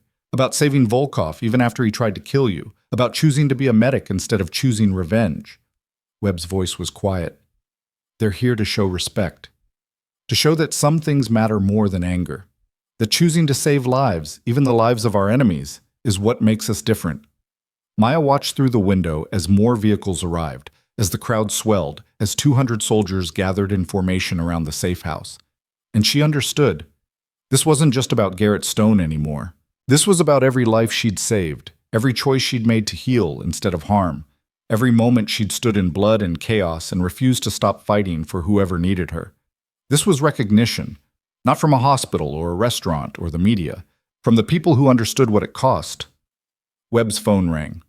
He answered, listened, then turned to Maya with an expression she couldn't read. "Captain Stone is being discharged from the hospital today. He asked if you'd meet him at Ashford General at noon." "Why?" "He didn't say, but I think you should go." Maya looked at her reflection in the window, exhausted, blood-stained, barely holding together. Then she looked at the soldiers outside, at this army that had gathered not to threaten, but to honor. "Tell him I'll be there," she said. And somewhere in the back of her mind, she wondered what justice looked like when it finally arrived. She was about to find out. The drive to Ashford General took 30 minutes through mid-morning traffic. Maya wedged between Vargas and Kim in the back seat while Webb drove with the controlled aggression of someone who'd learned to navigate in war zones. The convoy behind them, 3 additional vehicles carrying SEALs who refused to let her travel unprotected, felt both reassuring and surreal. Maya had showered and changed into clean clothes, but she could still feel Volkov's blood on her hands, still hear the wet sound of his breathing as she'd worked to keep him alive. Again. The irony wasn't lost on her. She'd saved the same man twice now, once because it was her duty, once because letting him die would have made her something she refused to become. Her phone had been buzzing since dawn. Messages from news outlets requesting interviews, emails from advocacy groups wanting her to speak at events, a voicemail from a literary agent suggesting she write a book. She'd ignored all of it, focusing instead on the single text from Garrett Stone. "Noon, ICU waiting room. There's something you need to see." Webb pulled into the hospital's main entrance and killed the engine. Through the windshield, Maya could see the crowd. It stretched across the plaza in front of Ashford General, hundreds of people holding signs and flowers and candles, even though it was barely noon. Some wore military uniforms. Others were clearly civilians. Families with children, elderly couples, young adults with phones raised to capture the moment. They weren't protesting, they were waiting. "What is this?" Maya asked. "Public support," Kim said quietly. "Word got out that you'd be here. Social media did the rest." A barricade had been erected to keep the crowd back from the entrance. Hospital security lined the perimeter, their expressions suggesting they'd never dealt with anything like this before. As Maya stepped out of the vehicle, a ripple went through the crowd, recognition spreading like wildfire. Someone started clapping. Then another. Within seconds, the entire plaza erupted in applause, the sound washing over Maya like a physical force. She froze, overwhelmed, her training providing no protocol for this situation. Webb's hand settled on her shoulder. "Keep moving. Don't stop. Don't engage. Straight to the entrance."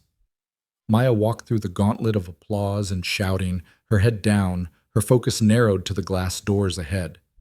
Someone thrust flowers at her. She didn't take them. Someone else called her name. She didn't respond. The noise was deafening, the attention suffocating. Everything she'd spent 2 years avoiding concentrated into a single moment. The doors closed behind them, muffling the sound. The lobby was quieter, but still abnormally crowded. People clustered in groups, whispering and pointing. Maya recognized the expressions, the same ones she'd seen after major news events, when tragedy or heroism transformed ordinary people into temporary celebrities. She hated it. The elevator to the ICU floor was mercifully empty. Maya leaned against the wall and closed her eyes, feeling the acceleration in her stomach, the weight of exhaustion pressing down on her shoulders. "You okay?" Vargas asked. "No." "Fair enough." The doors opened to reveal Lieutenant Colonel Mitchell waiting in the hallway, his uniform crisp despite the early hour. He nodded to the SEALs, then focused on Maya. "Captain Stone is in the family conference room. He's not alone." "Who's with him?" "You'll see. Come on." Mitchell led her down a corridor Maya remembered from her first visit, past the ICU nursing station where staff pretended not to stare. The conference room door was closed. Mitchell knocked once and opened it without waiting for a response. Inside, Garrett Stone sat in a wheelchair, dressed in civilian clothes with bandages visible beneath his shirt collar. He looked thin, pale, but his eyes were clear and alert. Standing beside him was his mother Margaret, the woman from the press conference, and seated around the table were a dozen other people Maya didn't recognize, some in business attire, others in casual clothes, all wearing expressions of barely contained anger. Garrett gestured to an empty chair. "Maya, thanks for coming. I want you to meet some people who've been working on your behalf." The man closest to Maya stood and extended a hand. "Robert Chen, attorney. I specialize in employment law and medical malpractice. Mrs. Stone contacted me 3 days ago about your situation with Riverside Memorial." Maya shook his hand automatically. "I don't understand." "Sit down," Garrett said. It wasn't a request. "Please." She sat. Chen resumed his position and pulled out a tablet, swiping through documents with practiced efficiency. "Over the past 72 hours, my firm has been investigating the circumstances surrounding your administrative leave from Riverside Memorial Medical Center. What we found is deeply concerning." He turned the tablet to show Maya a spreadsheet dense with dates and names. "Your supervisor, Patricia Reeves, has a documented history of placing female medical staff on leave following high-profile incidents. You're the 7th nurse in 3 years to be suspended after making a decision that contradicted hospital administration." Maya stared at the names. 7? 7 that we could verify. All women. All eventually reinstated, but only after significant career damage. 2 left the hospital entirely. 1 filed a lawsuit that was settled confidentially. Chen swiped again. "Patricia Reeves also has personal connections to the owner of Crescent Bistro. Her brother-in-law is a silent partner in the restaurant group." The implications hit Maya like cold water. She was protecting them. "Correct. When you saved Captain Stone despite their staff's interference, you created a liability nightmare for people Patricia cares about. So she used her authority to neutralize you, counting on the fact that most nurses don't have the resources or public support to fight back." Another person spoke up. A woman in her 40s with sharp eyes and a recorder on the table in front of her. "Jessica Park, investigative journalist. I've been covering healthcare administration corruption for 15 years. The story your case opened up is bigger than just Riverside Memorial. I found connections between Patricia Reeves and at least 3 other medical facilities in the state, all showing similar patterns of retaliation against staff who make waves." Garrett leaned forward, wincing slightly at the movement. "They thought you'd be quiet, that you'd take the suspension, accept the reinstatement, and never ask questions. They didn't count on my mother making it a public issue." Margaret Stone spoke for the first time, her voice steady but laced with steel. "When I found out what that hospital did to you, I made some calls. Robert is a family friend. Jessica's daughter went to school with my nephew. We put together a team because what happened to you is unacceptable." Chen pulled up another document. "Yesterday, while you were dealing with the Volkov situation, we filed a formal complaint with the state medical board alleging systematic retaliation and workplace discrimination at Riverside Memorial. We also contacted the Department of Labor and the Equal Employment Opportunity Commission. Patricia Reeves has been placed on administrative leave pending investigation." Maya's mind reeled. "You got her suspended?" "We got her investigated. The suspension was the hospital's decision once they realized how much evidence we'd compiled." Chen's expression remained neutral. They're trying to distance themselves from her actions, claim she was operating outside their knowledge and authority. Were they? Doubtful. But proving institutional knowledge is harder than proving individual misconduct. We're pursuing both angles. Jessica leaned in. I'm running the full story tomorrow. Front page. Hospital administrator's pattern of retaliation exposed after SEAL shooting. Every news outlet in the state will pick it up within hours. Vargas, who'd been standing silently by the door, spoke up. What about Crescent Bistro? Already handled, Chen said. The restaurant closed indefinitely 3 days ago, but we've obtained documentation showing they're filing for bankruptcy. The civil lawsuits from other customers who were present during the shooting have buried them. The manager who tried to remove Maya during the medical emergency has been named personally in multiple complaints. Maya looked at Garrett, at this man she'd saved who'd somehow marshaled an entire campaign in her defense while recovering from a gunshot wound. Why are you doing this? Because it's right. His answer was immediate, absolute. Because you saved my life and they tried to destroy yours for it. Because people like Patricia Reeves operate in the dark, and the only way to stop them is to drag everything into the light. Margaret reached across the table and took Maya's hand. Her grip was warm, maternal, grounding. My son could have died on that restaurant floor while people stood around with their phones out. You're the reason he's alive, the reason I still have my child. Whatever you need, whatever it takes, we're in this with you. The conference room door opened and a hospital administrator Maya vaguely recognized entered, followed by another man in an expensive suit. The administrator's expression was carefully neutral, but Maya could see the tension in his shoulders. Ms. Torres, I'm David Winters, Chief Operating Officer of Ashford General Hospital. This is Marcus Reed, our Head of Legal Affairs. We were hoping to speak with you briefly. Chen stood smoothly. My client isn't answering questions without representation present. We're not here to ask questions, Winters said quickly. We're here to make an offer. The room went silent. Garrett's eyes narrowed. Webb shifted position, a subtle movement that suggested readiness for conflict. Winters pulled out a chair but didn't sit. Ashford General has been following your case with great interest. Your actions at Crescent Bistro demonstrated exceptional skill and composure under pressure. The way you've handled the subsequent threats and maintained your professional standards despite personal danger, it's exactly the kind of character we look for in our trauma department staff. Maya felt the pitch coming before he finished. We'd like to offer you a position in our emergency department, Level 3 Trauma Center, significantly higher pay than Riverside Memorial, full benefits, and a signing bonus. We'd also provide security consultation and support given the recent threats against you. Chen's expression didn't change, but Maya saw calculation behind his eyes. What's the catch? Reed, the legal counsel, spoke for the first time. No catch. We want Ms. Torres because she's an exceptional nurse. However, we'd also appreciate her discretion regarding any media appearances or public statements about healthcare administration practices during her first year of employment.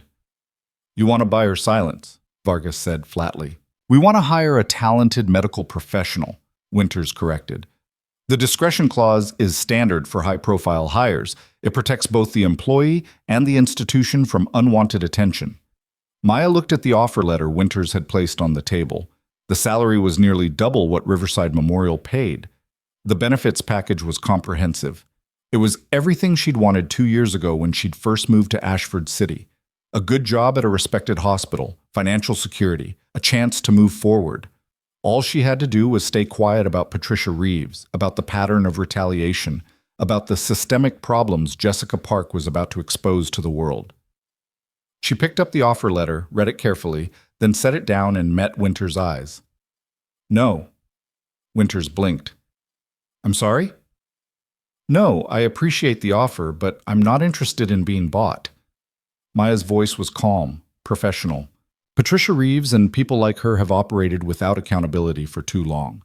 If accepting your job means staying silent about that, then I'll find employment elsewhere. Reed leaned forward. Ms. Torres, I urge you to reconsider. Ashford General is the premier trauma facility in the region. This opportunity, is contingent on me prioritizing your institution's reputation over patient safety and staff protection. Maya stood. I was a combat medic before I was a civilian nurse. I learned a long time ago that some things are more important than career advancement. This is one of them. Garrett was smiling now, a fierce expression that suggested pride. Margaret squeezed Maya's hand once before releasing it. Winters and Reed exchanged glances. The COO's carefully neutral expression cracked slightly, revealing frustration beneath. I see. Well, if you change your mind, I won't. They left without further argument, the door closing with a soft click that felt like punctuation. Jessica Park was already typing notes on her phone. That was a hell of a quote. Some things are more important than career advancement. Mind if I use it? Use whatever you need, Maya said. She felt lighter suddenly, like she'd set down a weight she hadn't realized she was carrying. Tell the whole story, everything. Chen was studying her with new interest. You realize you just turned down a six-figure salary and guaranteed employment. I turned down complicity. There's a difference. Fair enough. For what it's worth, I think you made the right call. He pulled up another document. Which brings us to the next phase. We're preparing a federal lawsuit against Riverside Memorial and Patricia Reeves personally, alleging civil rights violations, workplace retaliation, and intentional infliction of emotional distress. The damages could be substantial. Maya shook her head. I don't want money. I want accountability. You can have both. The money gets their attention. The publicity ensures they can't bury it. Chen's expression was all business now. But I need to know. Are you prepared for what comes next? This will be public, invasive. Every detail of your employment, your personal history, your decisions will be scrutinized. Defense attorneys will try to discredit you, paint you as opportunistic or attention-seeking. Let them try. Maya's voice carried an edge she hadn't known was there. I've been shot at by people who actually wanted me dead. I've held soldiers together with pressure and hope while mortars fell around us. A courtroom doesn't scare me. Mitchell spoke from where he'd been observing silently. The Department of Defense will provide character witnesses if needed. Captain Stone's entire chain of command is prepared to testify about the value of combat medical training and the decisions you made under pressure. Garrett added, and my team will be there. Every hearing, every deposition, every court appearance. We take care of our own. Maya looked around the room at these people who'd assembled to fight battles she hadn't asked them to fight. A lawyer she'd never met. A journalist with a recorder and a determination to expose corruption. A SEAL captain who should have been focused on his own recovery. His mother, who'd turned personal gratitude into public action. And the SEALs standing guard by the door, who'd risked their lives to protect hers. Thank you, she said quietly. All of you. I don't know how to repay. You already paid it, Margaret interrupted. You saved my son's life. Everything else is just us returning the favor. Chen started packing up his materials. We'll file the lawsuit Monday morning. I'll need you available for deposition starting next week. And Maya, prepare yourself. This is going to get ugly before it gets better. The meeting broke up gradually, people filtering out with handshakes and contact information exchanged. Jessica Park lingered, asking a few more questions for her article. Chen went over procedural details Maya only half absorbed. Finally, it was just Maya, Garrett, Margaret, and the ever-present SEAL guards. Garrett wheeled himself closer, his movements still careful, but stronger than 2 days ago. There's one more thing, the reason I really asked you here. Maya tensed. What? My team wants to honor you, formally. There's a ceremony planned for tomorrow at the naval base. The entire special operations community in the region will be there. They want to present you with a challenge coin and a commendation for your actions. I don't need recognition. It's not about need, it's about respect. Garrett's voice was firm. You're not military anymore, but you've got the heart of a combat medic. That matters to us. We want to acknowledge it publicly. Maya wanted to refuse, wanted to avoid the attention, the ceremony, the weight of more gratitude she didn't know how to carry. But looking at Garrett's expression, at the determination in his eyes, she understood that this wasn't really about her. It was about them, about the military community acknowledging that someone outside their ranks had upheld their values when it mattered most. What time? She asked. 1400 hours. Dress code is business casual. Webb will coordinate transportation and security. Margaret stood and embraced Maya, the hug fierce and brief. You gave me my son back. I'll never forget that. When they finally left the hospital, the crowd outside had doubled. Maya walked through it with her head up this time, acknowledging the applause with a brief nod, letting people see her face. She wasn't hiding anymore. The convoy drove her back to the safe house, where the other SEALs had set up a tactical operations center in the living room. Maps on the walls, computers running facial recognition software, communications equipment humming quietly. They were still hunting the remainder of Volkov's network, still ensuring no other threats remained. Kim pulled Maya aside as the others debriefed. Volkov's awake. He's asking for you. Maya's stomach clenched. Why would he want to see me? No idea. But the feds think it might be useful, if you're willing. She should have said no. Should have refused to subject herself to the man who'd tried to kill her, who'd threatened everyone she cared about, who represented everything she'd been running from. But Maya had learned something in the past few days. Running didn't make you safe, it just made you alone.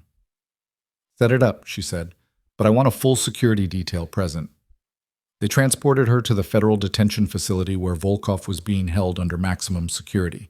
The building was fortress-like, all concrete and reinforced glass, designed to contain the kinds of threats most people never knew existed. Volkov was in a medical isolation unit, handcuffed to a hospital bed, monitors tracking his vital signs. 2 armed guards stood outside the room. Maya entered with Webb and a federal agent whose name she immediately forgot. Volkov looked worse than when she'd last seen him, pale, drawn, the wounds she'd stabilized now hidden beneath surgical dressings. But his eyes were alert when they found hers. "Little medic," he said in that gravel voice. "You came.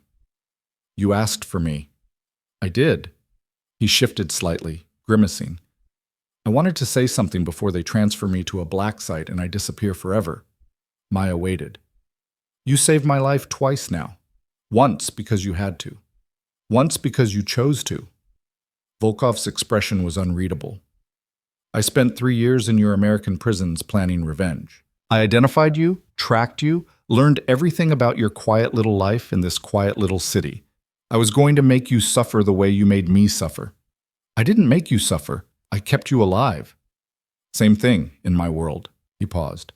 "But when you knelt in that warehouse, when you put your hands on my wounds, even after I tried to kill you, I understood something. You are not a soldier. You are not like me. You are something else entirely. A medic.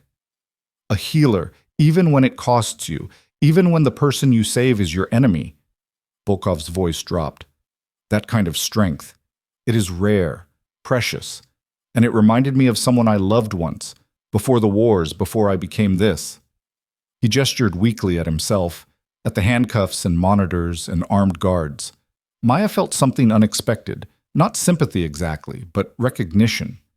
She'd seen this before, in wounded combatants who'd lost themselves somewhere between ideology and violence. "Why are you telling me this?" "Because I'm going to cooperate. Tell your federals everything about my network, my contacts, my operations. I'm going to dismantle what I built." Volkov's eyes locked on hers. "Because if someone like you can choose mercy even for someone like me, then perhaps there is a reason to choose differently than I have chosen." The federal agent stepped forward immediately, pulling out a recorder. "Mr. Volkov, are you stating for the record that you're willing to provide intelligence in exchange for—" "I want nothing in exchange except one thing." Volkov looked at Maya. "I want your promise that you will continue being exactly what you are, that you will not let them make you harder, colder, less willing to save lives that others deem unworthy." Maya considered his words, this strange request from a man who'd tried to kill her. "I can't promise to stay the same. These past few days have changed me." "Good. Change is necessary. But do not become bitter. Do not become like me." "I won't." The certainty in her voice surprised even herself. "I've seen what that looks like. I'm choosing something different." Volkov nodded once, a gesture of respect or resignation, or both. "Then we are finished. Tell your soldiers they have won, not with bullets, but with the fact that people like you exist." Maya left the detention facility feeling unsteady, Her worldview tilted at an angle she couldn't quite process. Webb drove in silence, sensing she needed time to think. By the time they returned to the safe house, evening had fallen over the hills. Maya's phone showed 37 new messages, but only one mattered. A text from Garrett. Tomorrow, 1,400 hours. You ready? She typed back. As ready as I'll ever be. That night, Maya couldn't sleep. She stood at the window watching the forest shadows, thinking about everything that had happened since a gunshot shattered her quiet lunch. She'd saved a life, been threatened, hunted, nearly killed, exposed corruption, refused bribes, survived, and tomorrow she'd stand in front of the military community that had adopted her as one of their own and accept recognition she still wasn't sure she deserved. Her phone buzzed. Unknown number, but she answered anyway. Maya Torres? A woman's voice, nervous but determined. Speaking. My name is Jennifer Moss. I'm a nurse at Riverside Memorial. I saw what happened to you and She paused. I was one of the 7. Patricia Reeves suspended me 2 years ago after I reported a doctor for negligence. They made me sign an NDA as part of my reinstatement, but after seeing what you did, how you fought back, I want to break it. I want to testify. Maya's grip tightened on the phone. You know what that means? The legal risk? I know.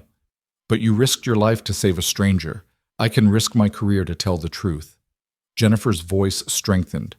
I called Robert Chen's office. They said they'd protect me if I came forward. I just wanted you to know, you're not alone in this. None of us are anymore. After they disconnected, Maya stood there in the darkness, feeling something shift inside her chest. Not just one voice speaking truth anymore, multiple voices. A chorus of people who'd been silenced, finding their courage because she'd found hers first. She thought about Patricia Reeves, about the manager at Crescent Bistro, about everyone who'd tried to make her smaller and quieter and more convenient. They'd failed. And tomorrow, the world would see exactly how badly they'd miscalculated. Maya finally slept, and for the first time in days, she didn't dream of blood and gunfire. She dreamed of standing in sunlight, surrounded by people who understood what it meant to choose courage over comfort, truth over silence, action over apathy.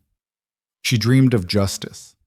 And when she woke at dawn to prepare for the ceremony, she knew with absolute certainty that she was ready for whatever came next. Because some battles were worth fighting, some truths were worth telling, and some people, the ones who tried to silence heroes, were about to learn that armies don't just fight with weapons. Sometimes they fight with witness, with testimony, with the unstoppable force of truth spoken loud enough that no one could pretend not to hear. Patricia Reeves was about to discover that fact the hard way, and Maya Torres was going to be there to watch. The naval base sat on a peninsula jutting into the Pacific, all clean lines and purposeful architecture designed to project strength. Maya had been to military installations before, but never as the center of attention, never with an escort of SEALs treating her like visiting dignitaries treated heads of state. The gate guards waved them through without question, their salutes crisp and respectful. Webb navigated to a parade ground where rows of chairs faced a temporary stage. Behind it, an American flag snapped in the ocean wind. Maya counted at least 300 people already assembled, some in dress uniforms, others in civilian clothes, all waiting with the patient discipline of military personnel who understood ceremony. Her stomach churned. This was wrong. She wasn't a hero. She was just someone who'd refused to walk away when walking away would have been easier. Too late to run, Vargas said from beside her, reading her expression. Besides, you face down armed terrorists. A few speeches should be easy. Terrorists don't make me give acceptance speeches. Kim handed her a bottle of water.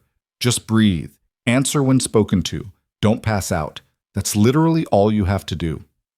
They walked her to a holding area behind the stage where Garrett waited in his dress uniform, medals gleaming on his chest. He was standing without the wheelchair, though Maya noticed him favoring his uninjured side. You clean up nice, he said. Maya looked down at her simple black dress and blazer. I feel like I'm at someone else's funeral. Wrong metaphor. This is a celebration. Garrett gestured to the assembled crowd. Half of these people served in special operations. The other half are family members or civilians who support the military community. They're all here because of what you did. I saved one person. You saved one of ours. That ripples out further than you realize. He paused. My mother's in the front row. She wanted me to tell you that if you need to cry, that's allowed. She brought tissues. Despite everything, Maya almost smiled. The ceremony began with a color guard presenting flags and a chaplain offering brief remarks that managed to avoid specific religious references while still acknowledging sacrifice and service. Then came the speeches. A rear admiral Maya didn't know talking about courage under fire. A state senator discussing the importance of everyday heroes. Margaret Stone, her voice breaking as she described watching her son recover and knowing he wouldn't have that chance without Maya's intervention. Then it was Garrett's turn. He walked to the podium slowly, carefully, but under his own power. The crowd went silent. "I'm not good at speeches," he began. "I'm better at actions, but today requires words, so I'll do my best." He looked directly at Maya. 4 days ago, I was shot in a restaurant while on leave. I remember the sound of the gun. I remember falling. I remember thinking this was a stupid way to die, not in combat, not protecting my team, but eating overpriced pasta in a civilian establishment. Quiet laughter rippled through the audience. Then I remember a woman's voice, calm, professional, telling me to stay with her. I remember her hands on my chest, the pressure, the rhythm of compressions when my heart stopped. I remember hearing people try to pull her away and her refusing to move. Garrett's voice strengthened. Maya Torres is not a member of the military. She has no obligation to us, no oath binding her to our service.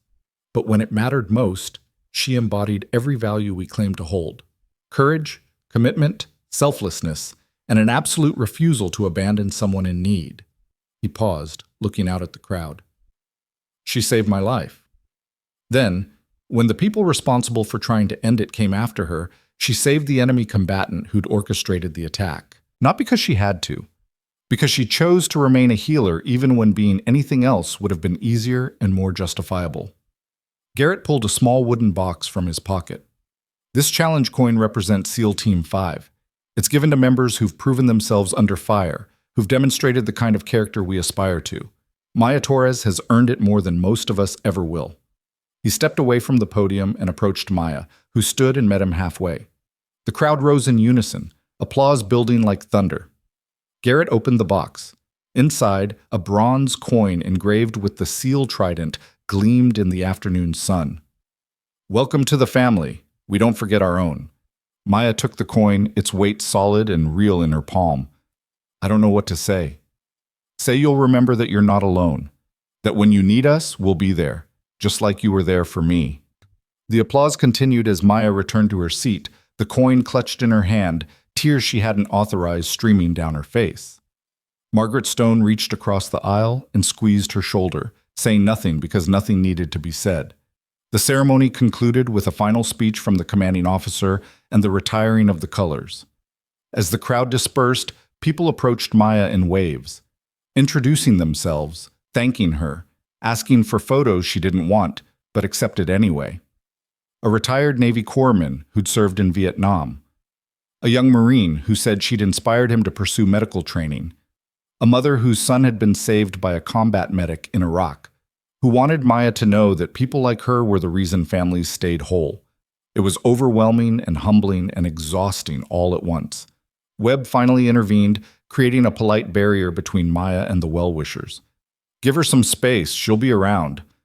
They retreated to a reception area where food had been set out, and conversations happened in smaller, more manageable groups. Maya found a corner and tried to disappear into it, but Garrett tracked her down within minutes. "You okay?" "I don't know, maybe." Maya turned the challenge coin over in her fingers. "This is a lot. It's what you've earned. Get used to it." Before Maya could respond, her phone buzzed. Robert Chen, the attorney. She answered, "Maya, turn on the news, any channel, now." Someone had a television mounted in the corner of the reception hall. Maya asked them to change it to a news station, and the room gradually quieted as people noticed. The anchor's voice filled the space.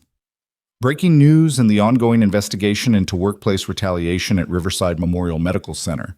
Patricia Reeves, the hospital's former HR director, has been arrested on charges of obstruction of justice and conspiracy to commit fraud. The screen showed footage of Patricia being led from her home in handcuffs, her face hidden behind her hands, reporters shouting questions she didn't answer. According to federal prosecutors, Reeves attempted to destroy evidence related to the systematic suspension of medical staff who reported safety violations or contradicted hospital administration. She also allegedly attempted to bribe witnesses to prevent them from cooperating with investigators. The anchor continued, but Maya couldn't hear over the roaring in her ears. Patricia wasn't just being investigated anymore. She'd been arrested, charged. The evidence Chen had compiled, combined with Jennifer Moss's testimony and the testimonies of other nurses who'd found courage, had been enough. Chen's voice came through her phone. There's more. The State Medical Board is conducting a full audit of Riverside Memorial's employment practices. 3 senior administrators have resigned, and the hospital is facing a class action lawsuit from former employees who were wrongfully suspended. What about Crescent Bistro? The manager who tried to remove you during the emergency has been charged with interference with medical care. It's a misdemeanor, but it's on his record permanently. The restaurant's bankruptcy filing was approved this morning. They're done. Maya lowered the phone slowly, staring at the television as it cut to an interview with one of the prosecutors. Justice wasn't just coming. It had arrived with warrants and handcuffs and the full weight of federal law enforcement. The room erupted in conversation, people reacting to the news, but Maya felt disconnected from it all.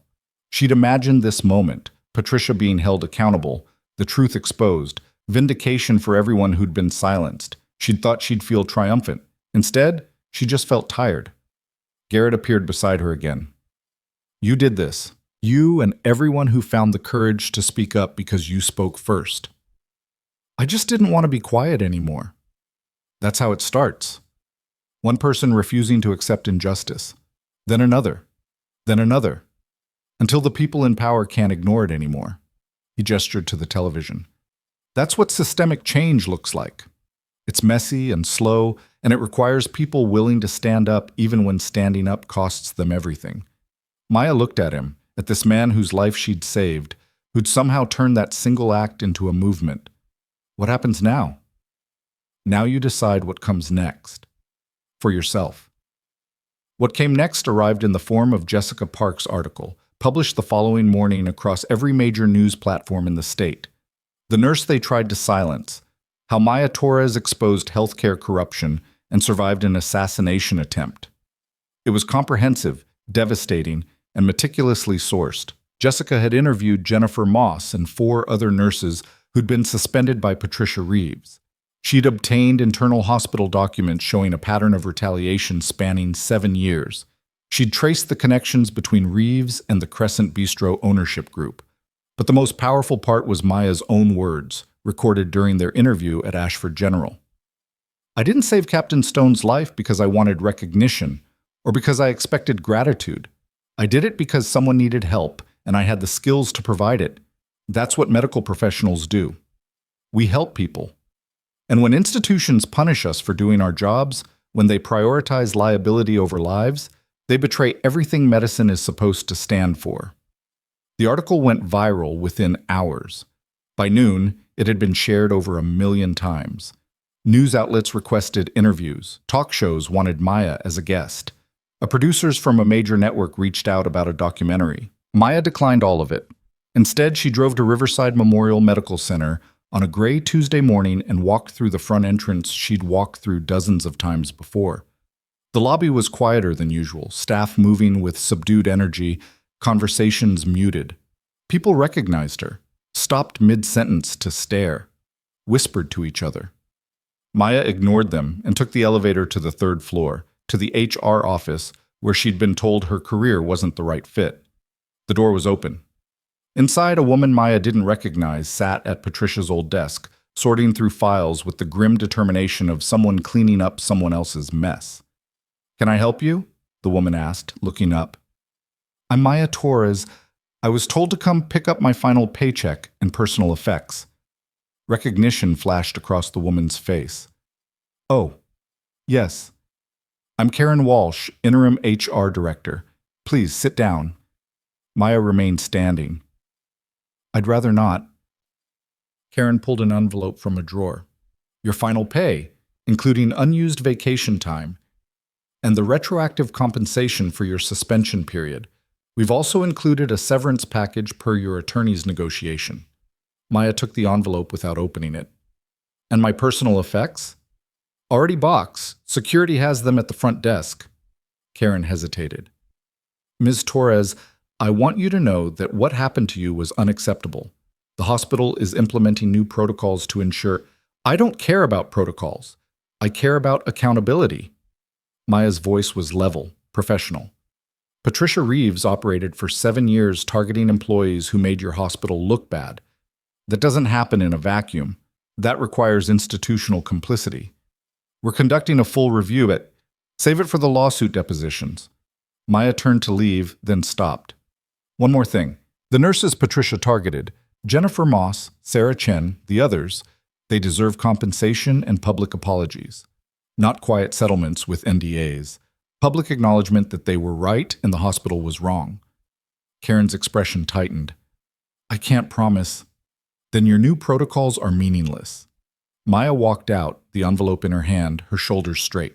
She collected her box of personal items from security, photos, a coffee mug, the spare scrubs she kept in her locker. Everything that had defined her professional life for 18 months fit in a container small enough to carry with one arm. Outside, the sky was threatening rain. Maya loaded the box into her car and sat behind the wheel, staring at the hospital building where she'd thought she'd build a career. That life was over. The quiet nurse in the quiet hospital in the quiet city. That version of herself no longer existed. Her phone rang. Chen's number. The hospital called, he said without preamble. They want to settle. Full compensation for you and the other affected nurses. Public statement admitting wrongdoing. Implementation of independent oversight for HR decisions. And they're establishing a fund for workplace safety advocacy in your name. Maya closed her eyes. What about the individual lawsuits? Those proceed separately. But this is a win, Maya. A real one. It's not enough. It never is, but it's progress. It's acknowledgement. It's change. Chen paused. You did something most people can't. You fought an institution and won. Don't diminish that. After they disconnected, Maya sat in the parking lot and let herself feel everything she'd been pushing down for days. The anger at Patricia Reeves, the frustration with a system that protected power over people, the exhaustion of fighting battles she'd never wanted to fight, but also the satisfaction of knowing she'd refused to be silenced, the pride in standing up even when it cost her, the certainty that she'd do it all again if faced with the same choice. Her phone buzzed. A text from Garrett. Team wants to know if you're free for dinner tonight. Informal. No ceremonies, just family. Maya typed back, I'll be there. The dinner was at a barbecue place near the base, crowded and loud and completely unpretentious. SEAL Team 5 occupied 3 tables pushed together, their conversation a mix of military jargon and civilian gossip, their acceptance of Maya so natural it felt like she'd always belonged. Webb slid a beer across to her. Chen called me, told me about the settlement. Word travels fast. Small community, we take care of our own, and you're ours now, whether you like it or not. He paused. What are you going to do next? Maya had been asking herself that question since leaving Riverside Memorial. I don't know. Find another hospital, I guess. Start over somewhere that doesn't know my face. Or, Vargas interjected from across the table, you could do something different. Like what? Kim leaned in. We need civilian medical consultants, people who understand trauma care and can train first responders in field medicine.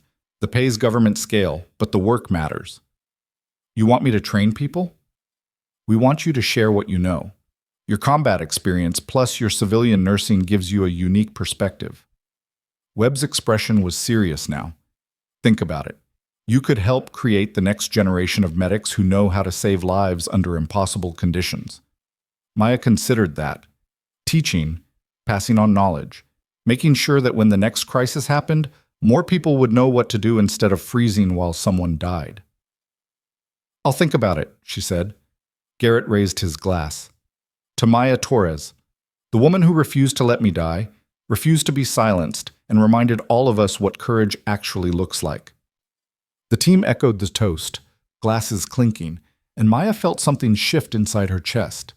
Not the weightlifting. She'd carry what happened for the rest of her life. But the burden felt different now, lighter, more like purpose than trauma. The weeks that followed brought resolution in increments. Patricia Reeves pled guilty to reduced charges in exchange for testimony against senior hospital administrators who'd known about and enabled her actions. 3 executives were fired. 2 faced criminal charges of their own.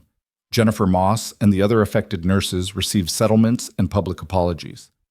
Riverside Memorial implemented independent oversight and established the Maya Torres Patient Advocacy Fund with an initial endowment of $2 million. The manager from Crescent Bistro, his name was Donald Pierce, Maya learned, was convicted of interference with medical care and sentenced to community service working with emergency response training programs. Maya hoped he learned something from it. Alexei Volkov cooperated fully with federal investigators, providing intelligence that led to the dismantling of an international arms trafficking network. He'd be spending the rest of his life in federal prison, but according to Mitchell, his cooperation had potentially saved hundreds of lives. Maya took the position training emergency medical responders. She worked with firefighters and police officers and civilian volunteers, teaching them triage and trauma care and the kind of calm decision-making that meant the difference between saving and losing lives. She was good at it, better than she'd expected. 3 months after the shooting at Crescent Bistro, Maya stood in front of a class of 30 first responders demonstrating chest compressions on a training dummy. Her students watched with the intensity of people who understood this knowledge might mean the difference between someone's father coming home or not. "The key is consistency," she said, her hands maintaining the rhythm she could perform in her sleep. "Don't stop. Don't second-guess yourself.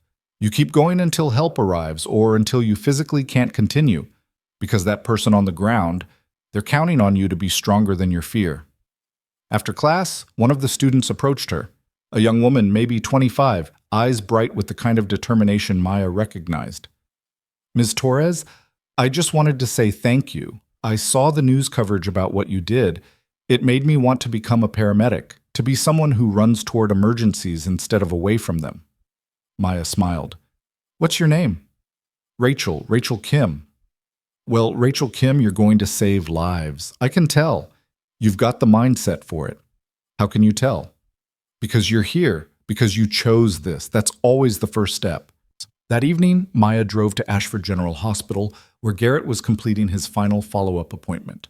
She waited in the lobby, watching people come and go, families visiting patients, medical staff changing shifts, the constant flow of human crisis and recovery. Garrett appeared from the elevators, moving easily now, only the faintest hesitation in his gait betraying that he'd been shot. He saw Maya, and his face broke into a genuine smile. "Clean bill of health, cleared for full duty in 6 weeks." "That's good. Your team will be glad to have you back." They walked out together into the parking lot, the sun setting over Ashford City in shades of orange and gold. "I heard about your training program," Garrett said. 20 students graduated last week, all certified in advanced trauma care. 20 people who know what to do when someone's dying. 20 people who won't freeze." Maya looked at him. "It's not combat medicine. It's not even emergency room nursing, but it matters. It matters more than you know. You're creating a network of people who can respond effectively in crisis. That ripples out. Those 20 people will each save lives. Some of the people they save will become first responders themselves. The chain continues." They reached Maya's car. She turned to face him fully. "I wanted to thank you for everything, the lawyers, the protection, the ceremony. I know I said it before, but you don't owe me thanks. You gave me my life. Everything else is just reciprocity." "Still, you didn't have to do any of it." Garrett's expression turned serious. "Yes, I did. Because letting good people get destroyed for doing the right thing, that's how evil wins. By making courage too expensive, by punishing people for caring, by grinding down anyone who stands up until everyone learns to stay down." Maya thought about Patricia Reeves, about the years she'd operated unchecked because no one had been willing to pay the price of stopping her, about how many nurses had been silenced before Maya refused to be quiet. "Do you think it's over?" she asked. "Really over?" "The immediate threat? Yes. Volkov's network is dismantled. Patricia Reeves is facing justice. The people who tried to silence you have been exposed." Garrett paused. "But the bigger fight, the one against systems that prioritize power over people, that's never over. It just takes different forms. Then I guess I'd better get used to fighting. You already are. Every time you teach someone to save a life, you're fighting. Every time you refuse to accept injustice, you're fighting. You don't need a battlefield to be a warrior, Maya. You just need to keep being exactly what you are. They said their goodbyes, and Maya drove home through the city streets she knew so well. The apartment she'd returned to after the safe house had been thoroughly cleaned and secured. It felt different now, not violated, but changed. Like everything else in her life. She made dinner and ate while reading Chen's latest update on the class action lawsuit. Everything was proceeding according to plan. Justice was slow but thorough. Her phone buzzed. An email from the Department of Defense. Her security clearance had been reactivated. They were offering her a position as a civilian contractor providing medical training to special operations units. Maya read the offer twice, considering. It would mean travel, long hours, working with active military personnel in environments that reminded her of everything she'd left behind. It would also mean making a real difference, preparing people for the worst so they'd be ready when the worst arrived. She drafted a response accepting the position, then hesitated before sending it. Was she sure? Was she ready to step back into that world? Her eyes fell on the SEAL Team 5 Challenge coin displayed on her bookshelf next to the certificate from her first class of graduated students. Symbols of who she'd become. Not just a combat medic or a civilian nurse or a controversial figure, but someone who refused to let circumstances define her choices. She hit send. 6 months after Maya Torres saved Garrett Stone's life in a restaurant while people tried to pull her away, she stood on a stage in Washington, D.C., receiving a civilian commendation from the Secretary of Defense for her contributions to emergency medical training and her courage under extraordinary circumstances. The ceremony was covered by national news. The Secretary's speech praised not just her actions, but her refusal to be silenced afterward, her willingness to expose corruption, her commitment to ensuring others would be prepared when crisis struck. In the audience sat Jennifer Moss and the other nurses who'd testified against Patricia Reeves, Robert Chen, and Jessica Park, who'd helped bring the truth to light, Margaret Stone and her family, the members of SEAL Team 5 in full-dress uniform. And somewhere in a federal prison, Alexei Volkov watched the coverage on a television in a common area, and according to the guard who reported it later, he smiled. When Maya stepped to the microphone to give brief remarks, she looked out at the assembled crowd and thought about the restaurant floor, slick with blood.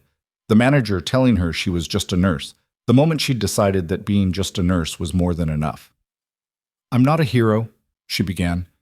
"I'm a person who was trained to save lives and refused to stop doing that job when it became inconvenient for people in power. I'm a person who got angry when I saw injustice and decided anger without action was pointless." She paused, letting her words settle. We live in a world where doing the right thing often costs us, where speaking truth can destroy careers, where standing up makes you a target.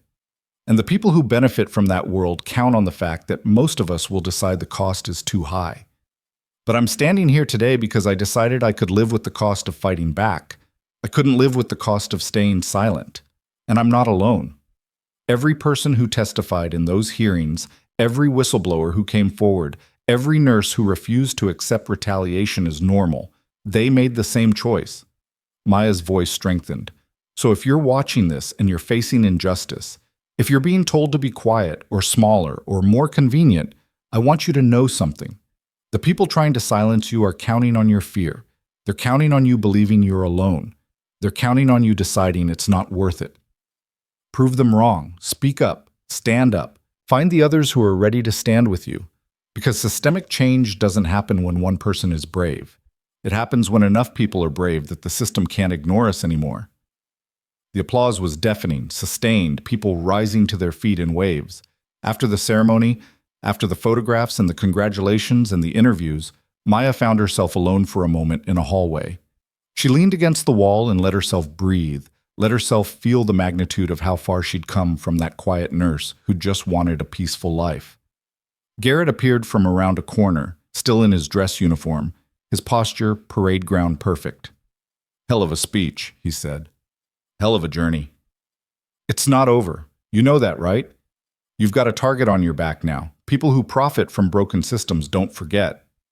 Maya straightened, met his eyes. Let them come. I'm not the same person who knelt on a restaurant floor anymore. I know what I'm capable of. I know I'm not alone. And I know that some fights are worth having even if you can't win them all. You might be surprised. You've already won more than you realize. Garrett extended his hand. It's been an honor, Maya Torres. Thank you for saving my life. Thank you for reminding all of us what courage looks like. She shook his hand firmly. Thank you for showing me I didn't have to face it alone.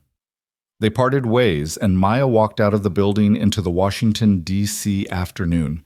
The city hummed with power and politics, and 1,000 people fighting 1,000 battles. She was just one of them now, just another person who'd decided that standing up mattered more than staying safe. Just a nurse who'd refused to let someone die. Just a woman who'd fought back when they tried to destroy her for it. Just Maya Torres. And that was enough.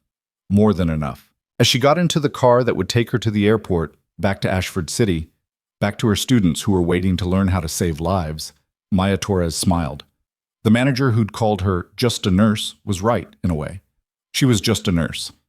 And just a nurse had brought down an empire of corruption, survived assassination attempts, exposed systemic injustice, and created a legacy of trained lifesavers who'd go on to rescue hundreds more. Just a nurse had proven that ordinary people could do extraordinary things when they refused to accept that injustice was inevitable. Just a nurse had changed everything. Maya looked at the challenge coin she kept in her pocket, the weight of it solid and real. A reminder that when you save one life, you join a family that never forgets. That when you choose courage once, it gets easier every time after. That standing up doesn't require superpowers or special circumstances. It just requires the decision that silence is more expensive than speaking. And Maya Torres had already paid that price. Now she was reaping the rewards, not in money or fame or recognition, though those had come, in the knowledge that she'd faced the worst and survived, in the certainty that she'd done the right thing even when the right thing nearly destroyed her, in the peace that came from knowing she could look at herself in the mirror without shame or regret. That was worth more than any commendation. That was justice. And as the car pulled away from the ceremony, carrying her toward whatever came next, Maya Torres knew with absolute certainty that she'd do it all again. Every choice, every risk, every moment of standing when they told her to kneel, because some things were worth fighting for, and she was one of them. The end.